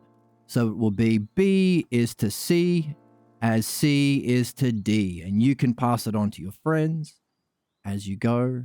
And if you're completely free, of course, even better. But we mistake this for, by the way, if there's no reason, how can you teach someone that they're fundamentally annoying and their self is not worth time and energy? There's no reasoning for that. It's wrong. And even if you could teach someone that, would you want to teach someone that? So you've gone through a process of learning, but what you have learned is A is to B as A is to B. What you've learned about yourself is false, and therefore you wouldn't want to pass that on. You can't teach people this crap.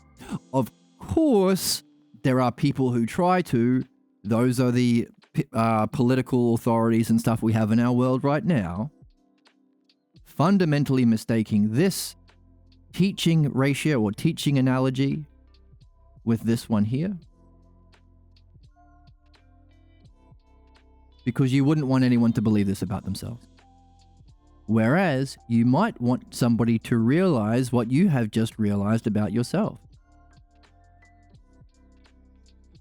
that when you diminish yourself, it's wrong, but also it's helpful so long as you are mining it for the material for self-reflection, which generates insights, which awakens you up to seeing the world as it is, diminishing your projection, diminishing your anger, freeing yourself. Dishonesty? No longer engaging in dishonesty, freeing yourself up from failures to reach your highest successes. These are all wonderful things that you might want to pass on, and you can, because this is an understandable method. It's not like cognitive behavioral therapy or any other psychotherapeutic model out there that's just based on opinions. This is just truth. Yeah, exactly. You help me more than my therapist have in a year. Exactly, because all we're doing is adding the logos, adding the dialectic structure, adding questions, and following the material of the book. A normal psychologist would say, oh, I like what Pierre wrote here, but I'm going to mix in a bit of my Christian mythology here. And Jordan Peterson famously, I'm going to mix in a bit of this and mix in a bit of... No. That's projection. That's your problem. It's just wonderful that we can discover that our problems are entirely rational. And when Pierre said that to Albert Ellis, yeah, he ran away. But we're not running away. Hopefully, the great people of this generation will do a little bit better than the people of the previous generation who ran from this challenge. Challenge to do what? To discover and follow the self-logos. That's it.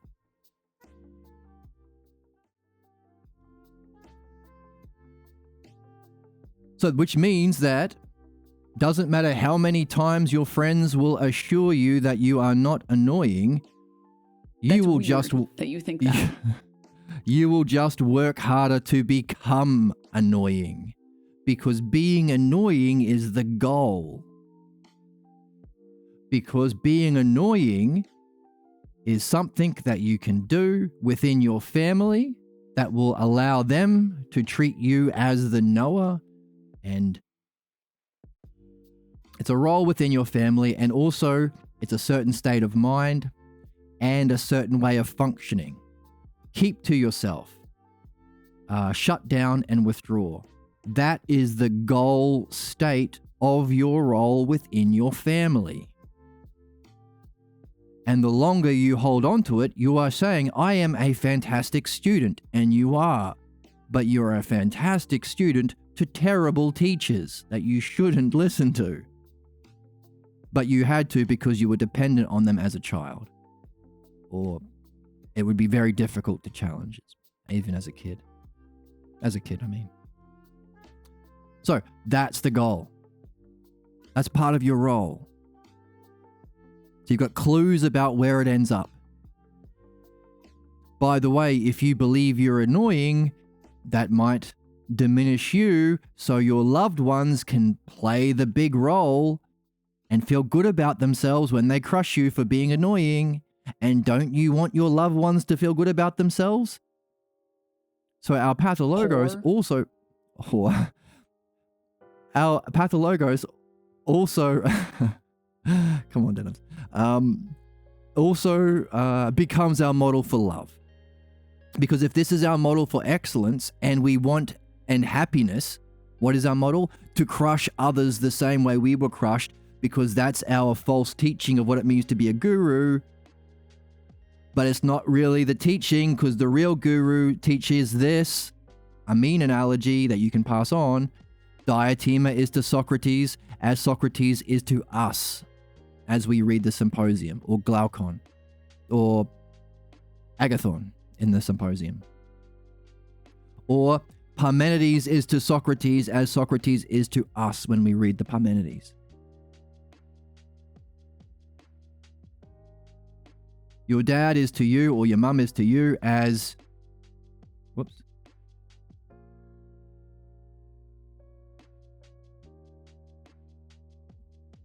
And then you imitate that to someone else. But if you think this is excellence, this is why we have to get rid of it for philosophy. Yep, familiar comes from family. Yeah, exactly. Exactly. That's why the Republicans and the Trumpers and the Nazis use language of family. Literally, the big rallies were, we need Donald Trump to spank us like our daddy. And why religions are all father this and God is our father and dear father and our father and we are just children. It's all just pathologos bullshit language. To prey on our pathologos insecurities. To manipulate us. To get money. That's the whole thing. That will afford you the conditions to manipulate people so you can play out that same pathologos, A is to B, and people have to listen to you, otherwise they starve, or otherwise you bomb them. It's all pathologos. It's just the playing out of the pathologos in this realm until we awaken the logos. And that's the thing. There is a certain level of intelligence that keeps our pathologos alive, that we can use to reflect on our problem, that can awaken our logos. Therefore, philosophical midwifery is the most important tool to awaken the logos. Therefore, it is the most important aspect of all spirituality. Because if making jumps involve the logos, let's go back to our hyparxis here. If we make the jumps, Too if stupid we to understand, and also refusing to understand. Right, if we were to escape that, Denims, this reflection on our cognitive function is the using of the logos. And these are just levels of participation of logos here. And we need to follow the logos to the highest aspect, axioms, to transition into all principles. We're learning the principles of the logos here, and you are putting them on bumper stickers and making them poetic and giving me 10%. Whoops. Following the logos to here. God damn it, I'm lost my point. With my dumb jokes. But they were funny, weren't they? I think so.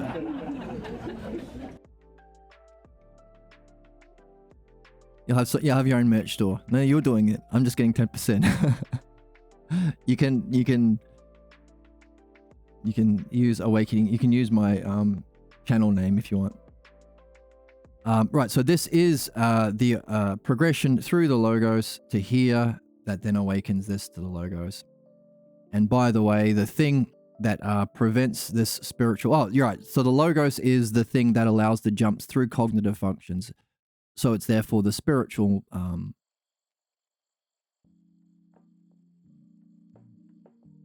method. I mean, there are many different methods like chanting and breath work and dreams and drugs and meditation, but they have to be accompanied by logos for them to be genuine, lasting, integrated, and for you to stay in it longer and to develop. And the thing that prevents the logos is the pathologos. And we don't have any logos when we are enslaved by the pathologos, except there is a part of us that gets angry. There is a part of us that does not like that we are zombies in the pathologos virus. That is a level of logos, or like shallow logos, like the kiddie pool logos, that has to exist. It's a level of intelligence that has to maintain the unity of the pathologos. There's a level of... yeah, I guess intelligence is the right word. That keeps the pathologos unified, keeps it playing out in our life, keeps it manifesting whenever we do something meaningful. That level of intelligence, that level of logos, even though it's just surface to maintain the pathologos, we can take back and use not to maintain this, but to reflect on ourselves, giving us a level of logos that we can use to make cognitive jumps or spiritual jumps or evolutionary jumps, because every level of evolution is different. It's cognitive, it's incommensurate. But logos can be the hyparxis. What does that mean? That means that philosophical midwifery is also the absolute necessary activity for spirituality too, which is neat because we're doing everything all at once with a single activity, which helps us. Sorry, I'm a bit behind in chat. Let's catch up.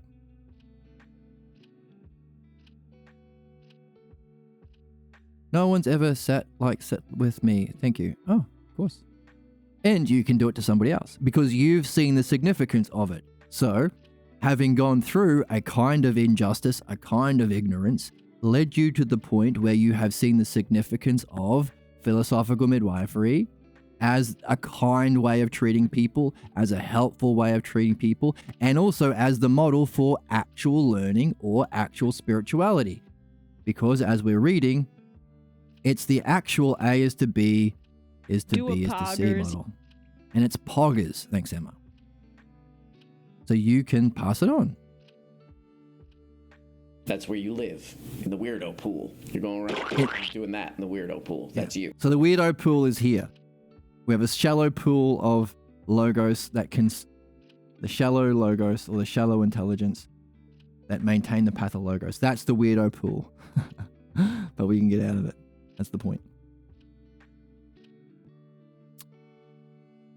So it makes sense. But I know capitalism. EMDR and tapping, they just regulate the body. Oh, interesting. Oh, yeah. There are different... Exactly. So it's the theme of today is take anything that's good or anything that works, add logos, and you're on a winner. So if you have your meditations or your different therapies or whatever, add logos. Add logos and you're away.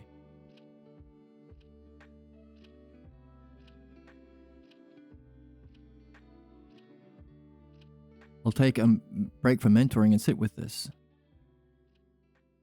But mentored all June. This seems more helpful.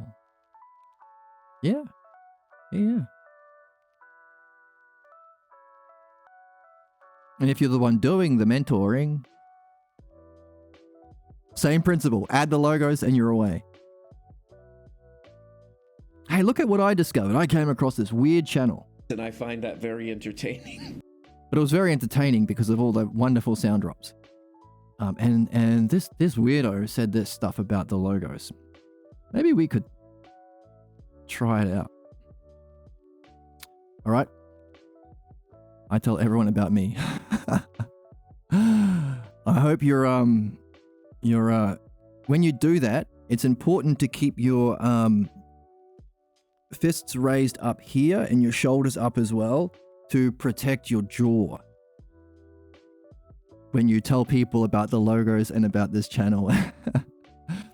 Just in case you're met with the right hook. This, you're either being intentionally obtuse because you want to be mad at something and you just don't know what you're supposed to be mad at, so you are the NPC chip meme, or you're really stupid. Don't say that to them.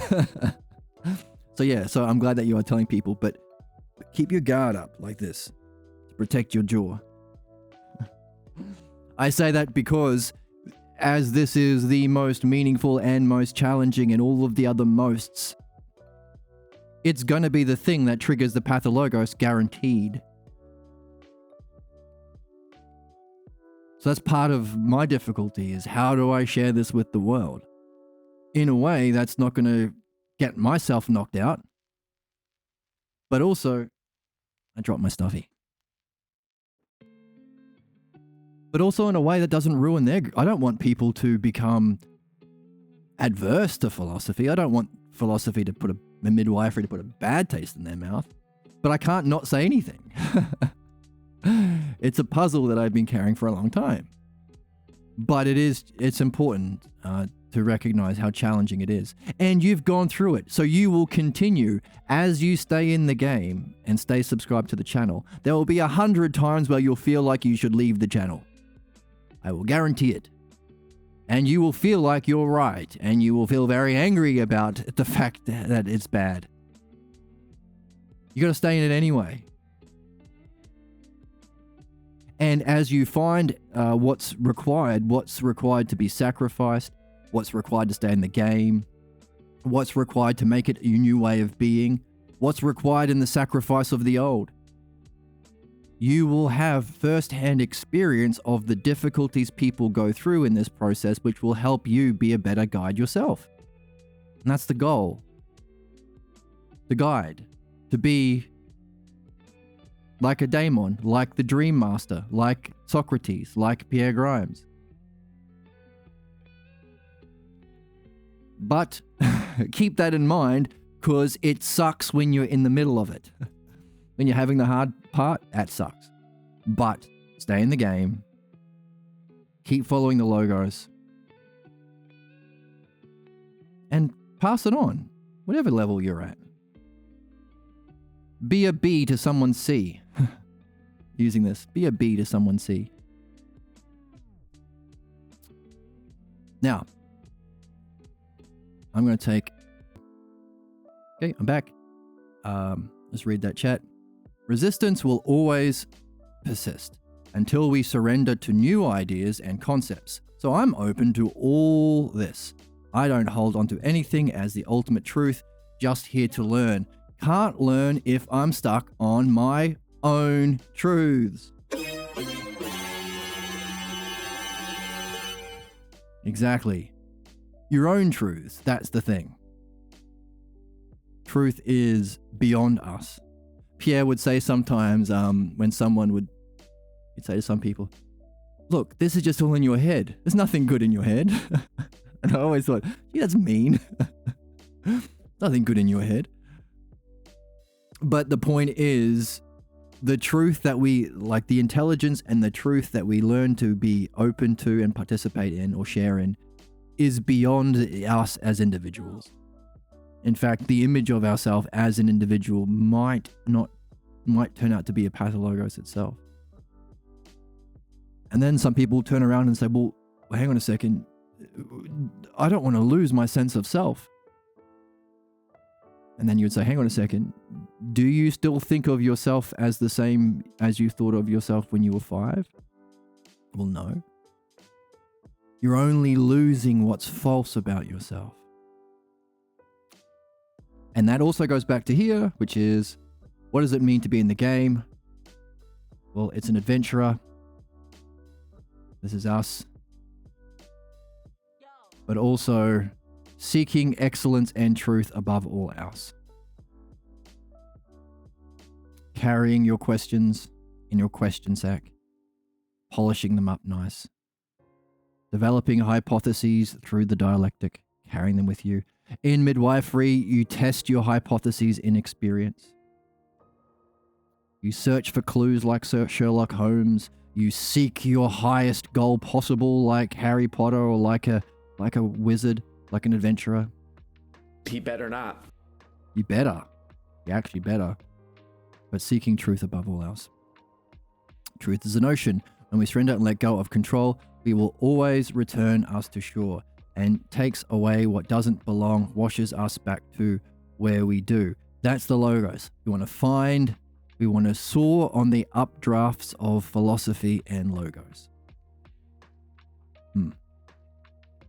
By being this kind of a person. Now, back to the text.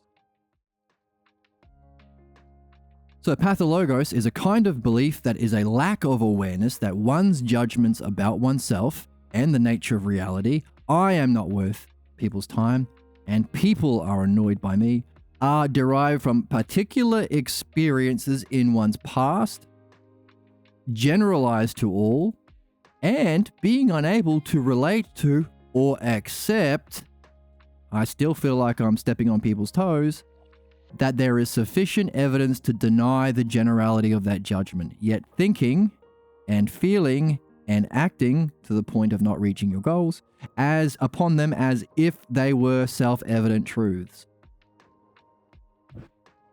We call such irrational beliefs the pathologos, and these beliefs are always irreconcilable with the attainment of one's personally meaningful goals.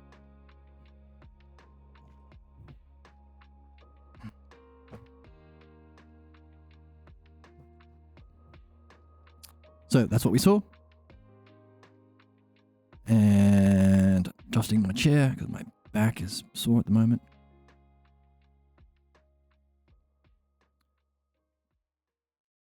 And so this is the analogy that represents what we're doing. The transmission of the pathologos is kind of the worst kind of teaching analogy. Our grandparents are to our parents as our parents are to us in the transmission of the pathologos. But the pathologos doesn't function like that. You learned something about the self being annoying or something, but it wasn't, and you wouldn't want to pass that teaching on. You will pass it on if you don't do philosophical midwifery and develop the courage to keep going and stuff. We don't want to. And That's if we do weird pass... that you think that.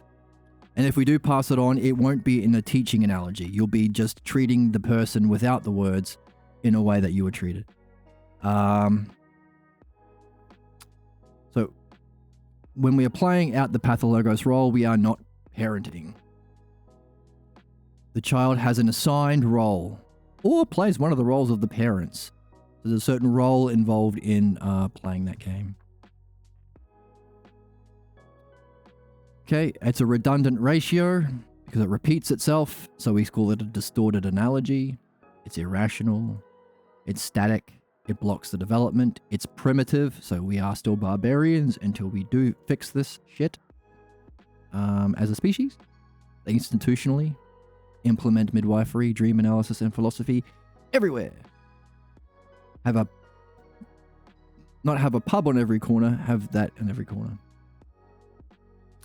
Okay, and the difference between the good analogy, the teaching paradigm, is here, must be explicit, must be communicated. The teacher has a knowledge of what's being taught. So take anything, take flying a plane, for instance. The teaching can be questioned and tested. The teaching can be applied in some situations successfully. You can fly the plane. The conclusions drawn from the transmission have been explicitly taught. It's not a secret teaching about plane flight. Let me teach you how Jesus is flying the plane. Actually, it's not gravity. He doesn't have to appear anything. Knowing, sincere, caring, or any particular virtue, that's not necessary part. That's not part of teaching. You can have a jerk as at your pilot school, and it's a repeated public. Doesn't have to be behind closed doors. Shouldn't be behind closed doors. That's where like the cults and the brainwashing and shit happens. And is a repeatable event. You can teach many people in many different classes. Pathologos, analogical paradigm. A is to B is B is to A is to B is A is to B. Implicit is not said.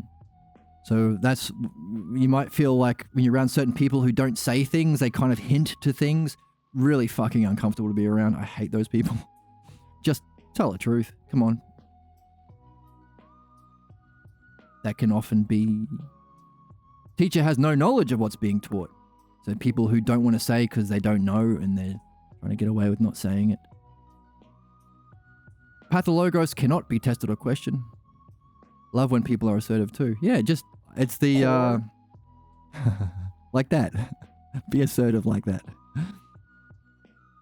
Conclusions drawn from the transmission have not been explicitly taught but are assumed to be true. We don't say it, we don't question it. We want you to come to the conclusion and we want you to believe it and assume it to be true without testing. The authority figure has to appear as sincere, knowing, caring, and possessing virtue for it to be believable, because it ain't reason, or... The problem is that you can't Reason someone out of a position that they didn't reason themselves into. And that's why all the Republicans and the fascists and stuff try to pretend angry. So like that guy Kavanaugh, that racist right-winging woman hater, right-winging fascist that was elected onto the Supreme Court, was challenged about his moral character, and he started crying for no reason. But he wanted to cry and be angry. Completely fabricated.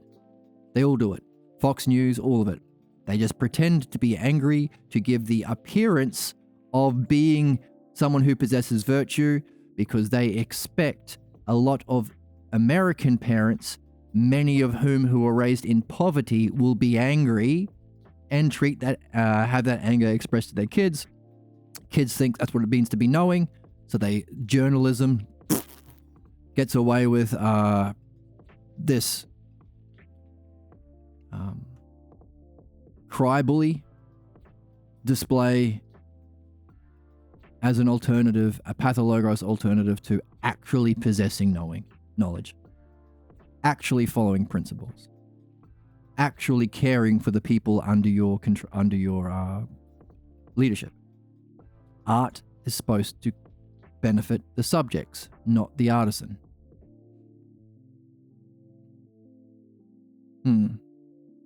Yeah, we don't want to assume. Give people the space to be themselves. So far as it's believed, you cannot relate to the That's transmission. weird that you think that. It's weird that we think it until we can relate the transmission to its origin. The transmission is private and it's a rare event. Whereas this can happen every day at pilot school. What is learned is irreconcilable with one's significant goals, whereas in real teaching, it should help you reach your goals. Okay, and then we also talked about the wave phenomena. We have one analogy coming from our past to screw up our present and future. We have this logos giving the real teaching that can lead us to our future, and they impose on each other destructively to cancel each other out, which is a destructive interference pattern. So we see it follows wave theory. Mean analogy, Dharma transmission is found in the symposium as Socrates is. Diotima taught Socrates as Socrates taught Agathon about love, not the love we saw, where we undermine ourselves and diminish ourselves to invite someone to play the tyrant crushing role to us because we think that's loving, because that's when daddy was happiest or mummy was happiest, showing themselves in a rare event, showing themselves to be most caring or most knowing or most sincere. So we'll put ourselves in a terrible position, inviting people to be assholes to us because we think that's loving. Because don't we want our loved ones to be happy? Isn't this the happiest that mummy and daddy has been? Because they never did midwifery? Yup. But what we want to learn is the true nature of love, and we can learn that from the symposium, which involves a teaching model. Therefore, the logos. Love without logos is dangerous. Love with logos is the best. It's what we want. Okay, go ahead. Yes. Now, what's the other one? Wow. Oh yeah, there's this one too. Wow. Wow. Wow. Wow. Wow. Wow. Wow. All right.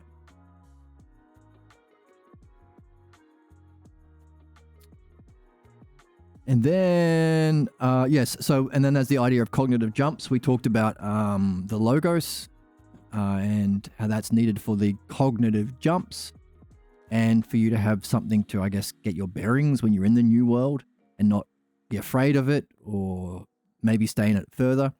And we have Socrates' teacher Diotima, who was a lady. The more holes, the better. Exactly. That was appropriate. A lady who taught Socrates recognized the difficulty in the cognitive jump, but still tried to help him anyway. Okay, and we need that cognitive jump because to experience the perfection of beauty, that's the true model for love, not that sick thing we've been talking about. You have to verify your understanding about the true nature of beauty that we really are in love with, which is the experience of the perfection of beauty. That's also the experience of knowledge. And we see the progression through the cognitive functions from belief. These sorts of beliefs over here.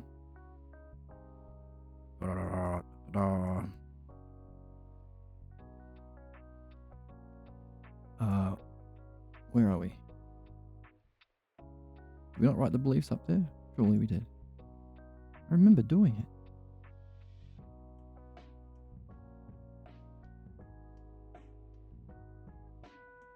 Oh, here we go. Yeah, these ones here. These beliefs here. Axiom, these ones. From beliefs to right opinions about the... Oh, whoops. Which I guess would be the axioms. And then we have to reflect on why those right opinions about love from Diotima or from Socrates or from Pierre Grimes are true. And I find that very entertaining. It's entertaining and fun. It's the dialectic. But then we have to verify it in our direct experience. That's the knowledge. Confirm the understanding through experience of beauty. In a similar way, if Agathon, after having realized that his personal appearance, his personal opinions about love and beauty were wrong, didn't try and punch Jed in the jaw, but instead tried to reflect and become better and improve and learn the truth, develop an understanding of why that happens to be the case, verify your understanding in direct experience, and even then, at the end of the symposium, that's not the end. You go, there's something beyond even the experience of beauty. At the end of the symposium, he says, oh, now you have the model of true reality, true beauty. Now you can do the activity of developing the true virtues. As we've been saying, up until now, we've been following the logos even though it feels like our pathologos is right. It feels like we're an individual self. It feels like we're not the same as reality. We feel like we live in a hostile world. We feel like we're inadequate or not good enough in some way. You can't believe any of that shit and develop through these cognitive functions to higher levels of reality, to know yourself, to know your mind, and to know yourself. You can't have both. You can't hold on to the belief that you're shit and then realize you are beyond even reality itself. You can't have both.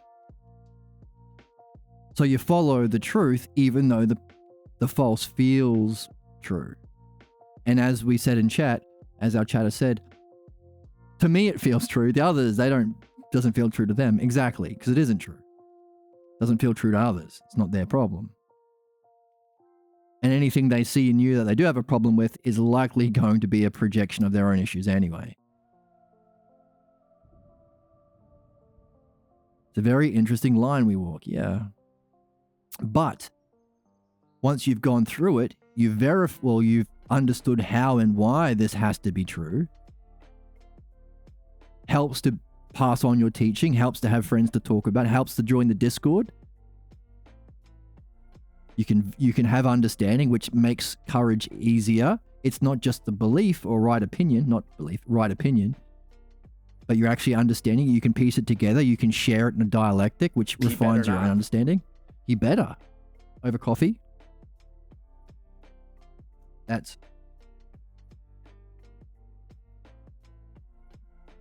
opinions to understanding. But then, because it's the logos, it also prepares you to midwifery and understanding. Allows you to verify that understanding in the experience. But then after you experienced reality, which is in the symposium, the aspect of beauty is the aspect we're focusing on. In the Republic, we focus on the aspect of justice. The oneness of it is what we focus on in the Parmenides. But these are all aspects of the same experience. It wouldn't be very beautiful if it wasn't also just. It wouldn't be perfectly just if it wasn't also a oneness. So that's what we do in philosophy. We see how it fits together. But then, Diotima says, once you've experienced knowledge, you can go on to develop the true virtues. So you're not holding on to the truth of the logos in spite of your pathologos, making it feel like it's wrong, which requires practice and effort and dedication and all that stuff. No, you know reality now. Now it's a matter of integrating it to go beyond reality to the self. So it's effortless. That's the true virtues.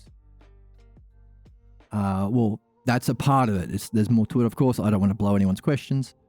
But let's keep going. So Socrates in the Symposium moved from understanding to knowledge. At first he was ignorant. He recognizes his ignorance and then he seeks to learn and not punch anyone in the head. Socrates learns why these opinions are right and so enters understanding. And then he must encounter or participate in wisdom or knowledge if he was to enter wisdom from understanding. So this experience, as well as climbing through the logos, we can call wisdom. Okay, in a similar way, the pregnant parties in midwifery recognize they are ignorant and they don't understand how to get out of the problem. That's the thing. So people who rock up to midwifery say, oh yeah, I think I know my problem. Yeah, I know how to get out of it. Right. I'm just going to take bits and pieces because I know better. No, get out. Fuck off. We wouldn't say get out or fuck off, but really, you can't get in the door. You're not doing midwifery if you think you already know it. If you knew it, you wouldn't have the problem. You can't hit truth with their current views and beliefs. Which is why often in midwifery or in dream analysis we say, what do you think the problem is? Not because they're right, but their understanding will be distorted because they don't understand their problem. That's why they have the problem. Therefore, if they get an insight in their problem, you can say, hey, by the way, that first analysis you gave, what do you make of it now? It might reflect the issue. In Discord, person constantly deleting their messages. Too stupid to understand and also refusing to understand. Why not both, right? No, why not neither? Why deleting? Don't delete your messages. I mean, I don't know why you'd be doing it. Oh, okay. Unless you're making a joke about if you were listening to your... All right. You won't be able to connect with others on Discord, which is the whole point of the Discord, which is why I made it. If you listen to the pathologos and don't have courage to follow the logos, because your pathologos will tell you to delete everything because you don't want to waste everyone's time. I get you. No, don't do that. And if you do that, don't beat yourself up. That becomes your next post. Hey, I felt like deleting something here. When actually, on reflection, it could be quite interesting. Maybe I can have a talk with someone about why I wanted to do that. That's the game. Yeah. You said it. You can't play. And you're not going to be much help to anyone else either if you're not talking. The idea is to get enough people that we can match up and midwife each other or reflect. We're going to engage in dishonesty? Yeah, to not engage in dishonesty anymore. But to say, hey, you shouldn't believe your pathologos because you're going to be less help to others is secondary. Because that's still pathologos, helping others. That's not why you're here. Don't listen to your pathologos so you can talk, so you can find someone to do midwifery with, so you can create an atmosphere of reflection at all times. Reflection always, projection never. For you. Helping others is the secondary part. Okay, Socrates has to confirm why his opinions are right, then recognize the need to grasp and confirm. Okay, no, this is midwifery. Okay, you have to realize you can't solve your problems with your current level of thinking. Number 2, you have to seek out the right opinion about their problem. That's midwifery. You have to recognize the reasons why these opinions are right and come to understanding. Also midwifery. Recognize the need to grasp and confirm in your own experience whatever they have reached. You finish midwifery, you go out and do stuff. Seek your highest, most meaningful goal. Make sure you mix the logos in with your goal, otherwise it's probably not the highest. And just like Socrates had to actually experience wisdom or knowledge. It wouldn't be much of a paradigm for spirituality if you didn't have that part. Okay, so we can be like Agathon if we can be like Agathon when we realize our ignorance, aspire to be like Socrates to understand its the cause of it in midwifery, and hope to reach diatemer's rank when we are free of our problems and we have gone through midwifery. As we read earlier, if someone offered you a pill, hey, here's a pill that will free you from your pathologos, we would swat it away. We would do a decumbe muntumbo and reject it. Say, get that shit out of here. And go, no, no, no, no, no. Because the whole point of having a pathologos in the first place is to learn this. To provide the stakes, the interest, the focus, all of the necessary conditions of meditation, sustained focus, interest, curiosity, openness, all that stuff.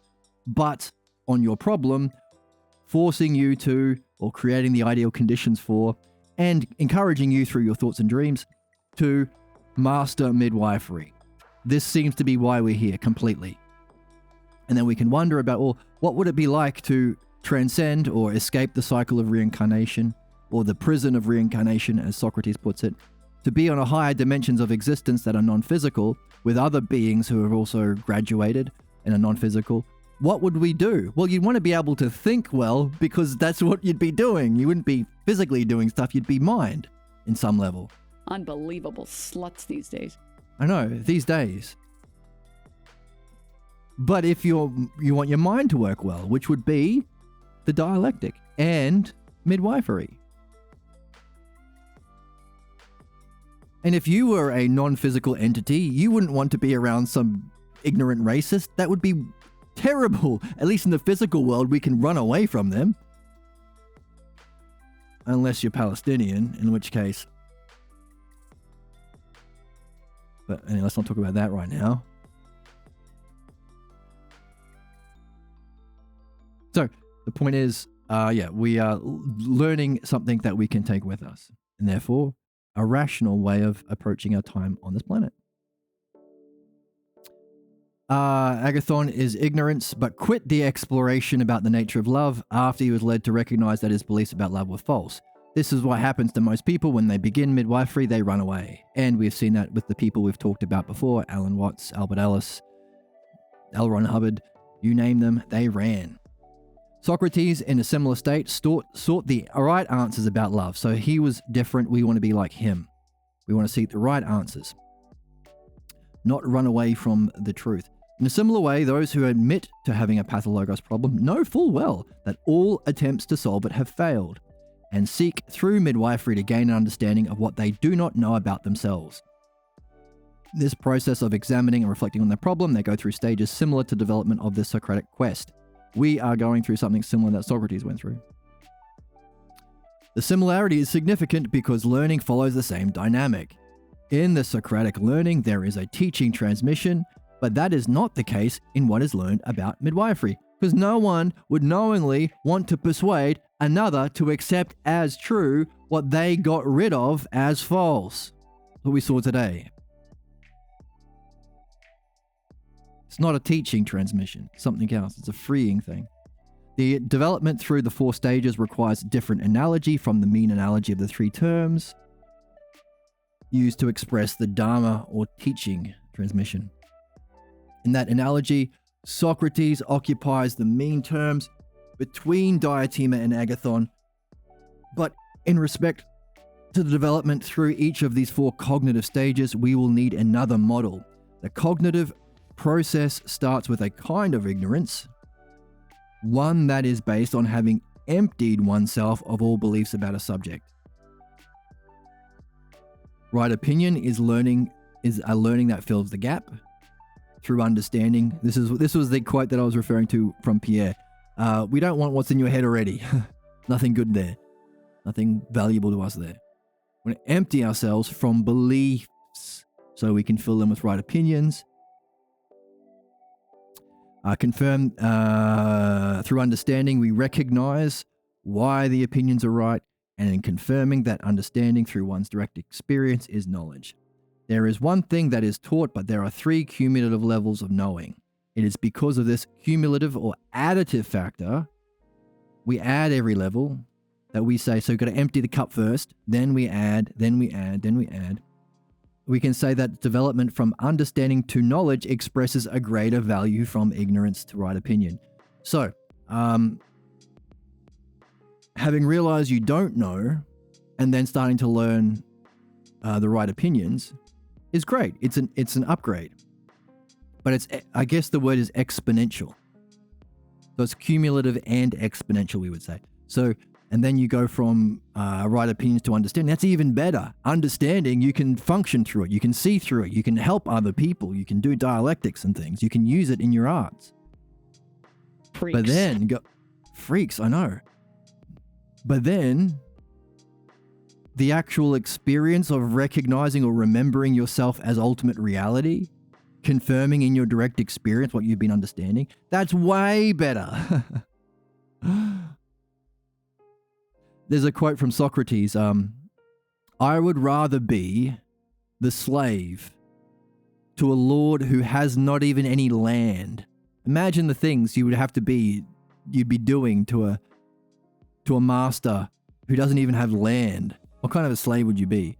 I would rather be slave to a landless master in the realm of being than ruler of all of the dead who walk here. In the physical world of appearances. That speaks to the cumulative or exponential level of development. So jumping from understanding to actually experiencing the true truth of reality, that's way better than going from opinions to understanding or ignorance to opinions. Makes sense. Waking up, they call it sometimes. It's kind of like a remembering or a waking from a dream, maybe. Okay, to reflect on the difference analogically, we will use what has been called the perfect analogy, an analogy of 4 terms where we find 2 mean terms, the arithmetic and the harmonic between the extremes. Okay, now we're getting on to the some fun stuff. Fun stuff.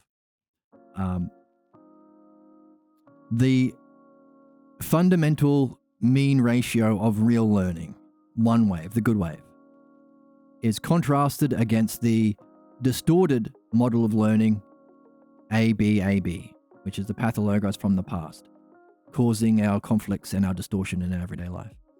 Now, of the teaching models, of the mean analogies, there are 3, and then another special one. So 3 or 4 variations or archetypes of the mean analogy. The arithmetic, the harmonic, the geometric, and the 4th is the golden mean ratio. And these are the kinds of ratios you can apply to any subject when you want to understand them properly or fundamentally according to the dialectic. For instance, in music, the frequency distance from one note to its octave, the most fundamental relationship in music upon which all other relationships are based, is the geometric mean analogy. The perfect 5th, it's the arithmetic, and so on. That's just music, you'll find it everywhere. So we are, this kind of like, it's the highest expression of any model of understanding anything else that is understandable or follows an understandable or intelligible system of arranging the terms within it according to a hierarchy. Anything understandable will come down to this. So what? So we are going to see how within the fundamental mean analogy of A is to B is B is to C, the true teaching analogy, we are going to see how that can be used to more specifically understand the movement through the cognitive functions that we call human development or spiritual development or education, whatever you pick. As a whole, or generally speaking, we know it's A is to B is B is to C. But we need to know more to be able to use it more artfully. How do we do that? How do we get there? How do we move to wisdom from our ignorance? And how do we... too pure. Yeah. How do we become pure like Emma? in order to do that, we are going to learn more of the model, which will require breaking down that first mean analogy into its next 3 or 4. To understand the different cognitive functions, how they're different and why they're different. What are they? Geometric, harmonic, arithmetic, and the golden mean analogy. And that's what we're going to be doing next time. Hooray! Cheer.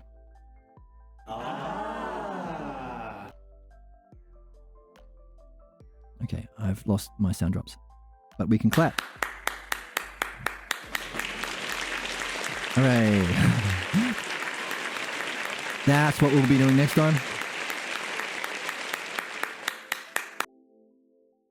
And thank you for joining me today. Thank you for still here. Just thanks for hanging out, Sus. Thanks for the reflection. I hope that was helpful. And I hope you got to see the stuff you went through yourself individually reflected in exactly what we were reading. Did you? You were living out in human time what we were reading. Yeah. Awesome, awesome, awesome.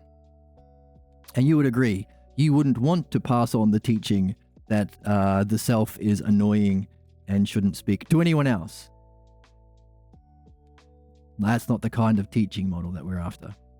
Whereas, as we come to understand how the different cognitive functions can be expressed within those mean analogies, yeah. But the way of asking questions to lead someone to discover that their belief about the self that's limiting them isn't true, that's something you might be wanting to share with someone else. And to get to that level of mastery, you can share it at any stage because we're all in this together, but to get to the stage of mastery that we want to become ultimately, take a break. Take a break from the channel. Hope not. We're gonna be learn. Oh yeah, and get the book and read it on your own as well. Good, not the channel. But yeah, so next time we're gonna get more into the mean analogies to really see how we can technically you're doing your best. Okay, sorry, man. Go ahead. What were you saying? Okay, well, what I'm saying is we're gonna do our best to be burnt out, needed water for my dehydration. So we're going to see how we can understand the progression through the mean analogies. And also it's fun because if you do something else and you also understand that art with reference to the mean analogies, maybe you can tell stories or write songs or paint pictures or films that reflect this within the language that also expresses these mean analogies. That was a convoluted way of trying to make that point. If we know the paradigm of all learning and we apply it to what's most significant in midwifery and we apply it to our other art, we can use our art to communicate this, which is most significant, making our art beneficial for the subjects, making it into what we call a true art in philosophy. So, lots of fun. Tomorrow will be either the Meno, probably, or dream analysis. We'll see how we go. But now we're doing Meno, dream analysis, and midwifery on the channel. So lots and lots of fun stuff to talk about. And yeah, and pick up a copy of the book. I think you can find them on Amazon. It's an orange book called Philosophical Midwifery, A New Paradigm for Understanding Human Problems. Also, you can find the Pocket Pierre, which is kind of like an abridged, a more simplified introduction to midwifery, Pocket Pierre. And sometimes people will get that book with its accompanying workbook called Unblocking. So, Pocket Pierre and Unblocking, I think it's suggested as a pair on Amazon, if you check that out, or the orange book. Yeah. And join the Discord down below for free. If you have the means to support the channel, I think there's a tip somewhere if you're of wealth and you want this to continue. But yeah, thank you so much for joining me, and I hope to see you next time. Yeah.